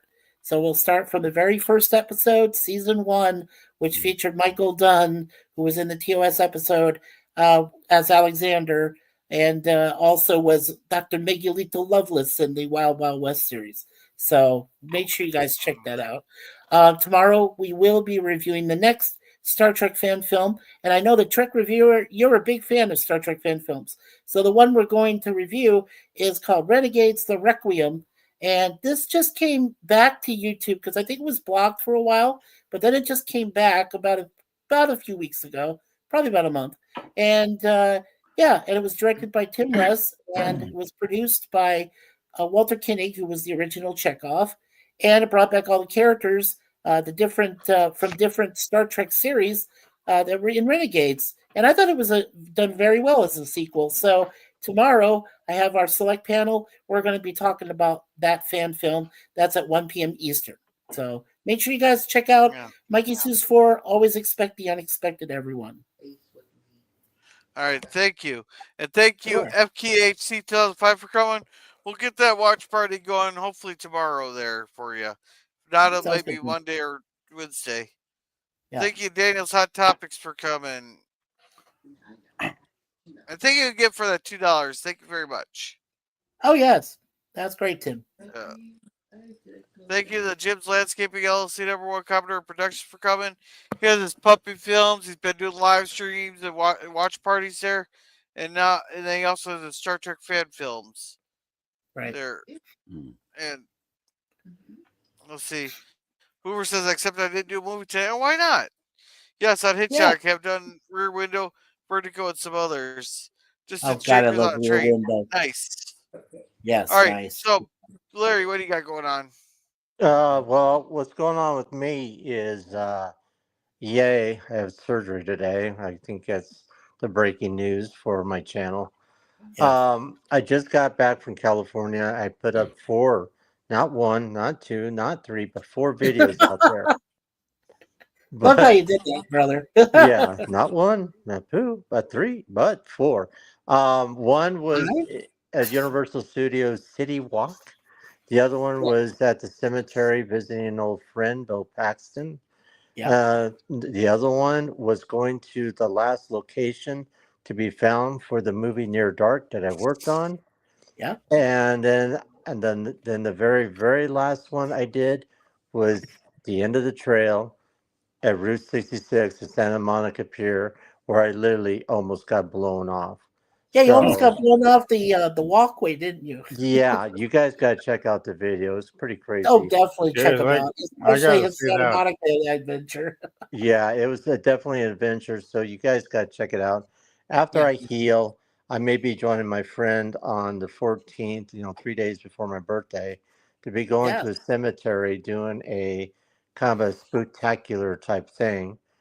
So, but I thank everybody out there for their thoughts, their prayers, and everything else because they do work. Thank you. And always remember, always be yourself and peace and inspect the unexpected because you always want to be a gorilla and you never know what you're going to see. There you go. All right. Thank you very much. Hey, Larry, I just got to ask, are you going to do a birthday stream? I should. I wonder if I should. I got my little. It's on. You see, my avatar is St. Patrick's Day. So What day would that be? Because I want to calendar it into my work schedule. What That's day the is? 17th. That's the 17th of March. Yeah. What day is it of the week? Oh, I think it's Thursday. That's the Tuesday? No. Larry's birthday is on a Monday. It falls on Monday. That is 17th is a Monday in my calendar. Okay, Yeah. so it's a big Okay, I deal for lied. me. It's a very big deal for me. If you did it like after 5 o'clock, I could probably be there, Larry. Yeah, because it's a big 6-0. I'm actually admitting it out there. I may Holy not shit. look 60. I may not feel like 60, but I feel like I'm 80. But no, I'm kidding. But I don't look my age, and I don't know if I ever will. And Larry, I was hoping that we could, hook up both simulcast so that I could celebrate your birthday on that day. Yeah, well, you have StreamYard. You can always restream it. And you restream what I'm streaming. You could be on there just like we do with everybody else. Yeah, Like I do well, with that's what I want. I want is just to ask you to hook me up so we can do that for that Monday for the 17th. Oh, it's very simple. It's very simple. When we get Okay, good. 'Cause backstage, I would love to share it. I would love to share it with our family also, the same as with because you are our family. So I just want to be able to share it too. well, yeah, I know you are. You most definitely are. And I've almost 49 years, Mike. And Oh God, I'm not 49. no, 49 years since we've known each other. But 49 years, yes, sir. Absolutely. So I love it. turning this big 6-0 is, a very, very big milestone. I've been regretting to see this come, but here it is. And then I've been doing cool stuff with Gorilla, doing our bacon things while he's sleeping. Oh yeah. I am Right. not Sounds like you're sleeping. sleeping right now. I am not fucking sleeping. Yeah, right. Yeah, right. So always be yourself, guys. Come on, they're Please. just big I stories. I think Gorilla needs to start a new channel called Sleeping with Gorilla. Sleeping with Gorilla. That'd be great. We tune No, in. no, no, no, no. We I listen can to Gorilla already. I'm gonna Snooze. get the wrong crowd for that. I'm gonna get the wrong crowd for that. Don't make me laugh. Don't make me laugh. It hurts. Well, Oh my god. I was gonna say, Okay. Gorilla, since you still have said golden foot said butt from Mr. LDG, you should give him an 8-hour loop of you snoring and have him listen to that. No, Sleeping with Gorilla. That's a great channel. And that foot's no longer golden. I'll tell you that right now. Yeah. And you guys, please check out Sleeping with Gorilla, the new channel, because he has 1 subscriber right now. So Sleeping with Gorilla, make sure you get your good night's sleep with him. God, that sounds so fucking wrong right now. PvP, go ahead and promote yourself. Okay, promoting myself. Well, I'm Yeah, tired. but don't take clothes off. Tired as usual. It's all music related stuff with playlists and albums and videos. And I actually have been trying to add some David Johansen stuff over the last couple of days because I don't know if any of you guys are aware that David Johansen, the legendary lead singer to the New York Dolls from Passed away. 1973. Passed away. Yeah, he Yes. did. Yes. He passed away at the age of 75. There's even videos actually on YouTube of him on his deathbed, which are kind of sad, but I still watch them because they were respectful and informative, the ones I watched, right? Because they were obviously posted by fans. Did you like him in the movie with Bill Murray about Scrooge, where he was the taxi driver? Yes, absolutely. Yes. Are I you remember kidding? him. He I bought remember him Scrooge. as the taxi driver. Yes, Larry. Yes. Yeah, he was goes to Christmas Past as the cab driver, and my God, it's we own it. Yeah, it's great. I gotta say though, I haven't seen Scrooge in like 40 years. It's been a long. We should do that for Gorilla Next Christmas. Mark it on your calendar for December this year that we should do next Scrooge. Christmas. Yeah. Next Anyway, Christmas. though, I think I posted his first solo album in style from the early 70s or probably 1978 or 79, which I thought was really great because after the Dolls collapsed basically after 2 albums, he said, well, I'm going to try and do a solo career. His first album went nowhere, but the second album, In Style, actually was quite successful because I do believe it had a couple of hit singles off of it. And it's a really good album. So I did post that one I believe I put that up last night. I mean, I got to check because I was tired when I did it. And I think I might have put the first New York Dolls album out as well. And I would highly recommend checking out the New York Dolls because they put out 2 albums, 1973, the first one, 1974, their second album called Too Much Too Soon, which is a masterpiece, I believe. And I think they had a very vintage producer on that second album too. I can't remember his name, but he was a well-respected, very, very highly thought of producer. Was it Gary Morton or I'm butchering the name, but there was some guy that was very, very highly thought of that had produced a lot of classic albums, and they brought him in. And I think both albums are great, but I almost think the second album is better. I haven't got around to posting that one yet, but the New York Dolls, basically they were 73, 74, what you would call proto-punk. It's like Iggy and the Stooges in like 1960s. Like Iggy Pop, Iggy was like 69 to 1971. I think the Stooges did 3 albums before they collapsed as a band because nobody bought the fucking records, right? Just like nobody bought the damn Dolls albums. But in the last 50 years, they've become so influentially huge on a lot of young bands. Thank you, Gorilla. I guess I better shut the hell up then, because obviously you're.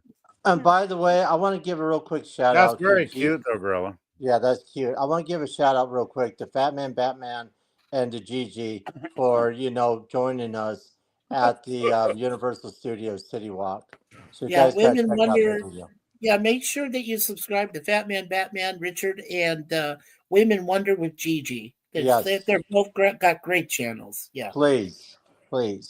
Yeah, we got once everything, we got a lot of shit going on in our lives. Let's face it, because that's life, right? It's like John Lennon said, life happens when you're busy making other plans. And oh my God, I totally relate to that lyric every day of my life, because that's my life. Well, good night, Gorilla. Yeah, I'm just gonna say, check out the bands. I will post them. I guess I will not contact anybody on any of the like on Facebook or anything, because I don't want to. Gorilla said I posted something to him too late, so I will avoid doing that. You sent me a message at 12:30, right when I was getting into my deep sleep. All of a sudden, I started hearing ping, ping. Nice. Sorry. Fuck is messaging me at 12:30 at fucking night. Yeah. Gorilla, what do you got going on? Yeah, what you got? As for me, we're gonna try to do that movie there for Tim here tomorrow. I'm gonna try to get the last Revenge of the Nerds going there. The weekend's starting to get crazy. Tuesday we'll have the Cigar Lounge there. I'm not sure on Wednesday yet. Thursday we'll have Firefly. They'll have a new episode of the Waltons here next Friday. We're gonna read these last few chats and we're gonna call our stream. I'm back. Gorilla, I just want to interject, Gorilla. If you're gonna do a Kurokawa's rant tomorrow, you got to let me know the time, because if you never, I will. If you watch that without having me on the panel, I will be so pissed off, buddy. PvP, I hate to give you some bad news, but I just found out Brian James of the Damned dead at age 70. What? Yeah. I just read it. Yeah, he was one of the original members, but he hadn't actually played with them in many years, actually. Right, All right. still. Yeah, PvP, you sent me this at 12:44 a.m. Wow. You on Tuesday night? I may be a bit late if you do. Okay, girl, I will make a mental note. I will never send you anything late at night again. Yeah, 6 a.m. You can start sending them at 6 a.m. Okay. But please, do a quick checkup after the stream to make sure that's real news and not fake. So, all right, so I'm back. I think I did hear Brian James. He was the first bass player for the Damned. Actually, Brian James was one of the ones that formed the band. He might have been the guy that did form the Damned, but I've read Brian James was such a dick that after the first album, they kind of kicked his ass out of the band because they couldn't work with him, right? So, yeah, it's complicated, Mikey. But thanks for sharing. I know. I just saw it as breaking news, and I thought you might want to know because I know you're a big Damned fan. I saw the Damned back in last year, in Vancouver, like in June, and they were fantastic because they did have They had three of the original founding members. Rad Scabies, Dave Vanian, and oh shit, what's the other guy? I can't remember the other guy, but they had Captain Sensible on guitar. Yes. And it was actually one of the greatest concerts of my life. I would put it in my top 10 for sure, but I won't go on. I will share. Actually, there's some Vancouver stuff on YouTube. I will share it at a later date, but I don't want to piss Girl off and take this too late. I think Gorilla and I did want to let everybody know that for Gorilla, next Friday, if you come see us on the Waltons review and have some more fun and laugh at us, the next one is called The Nurse. Episode 13, so that should be interesting. And what else, Gorilla? What up, Gorilla? All right, so H1 says I'm back. I also brought pizza for the live chat to power up the live stream. Power pizza. Who wants a slice? Gotta have pepperoni slices. Good boy. And Boomer, thank you for that picture. Yes.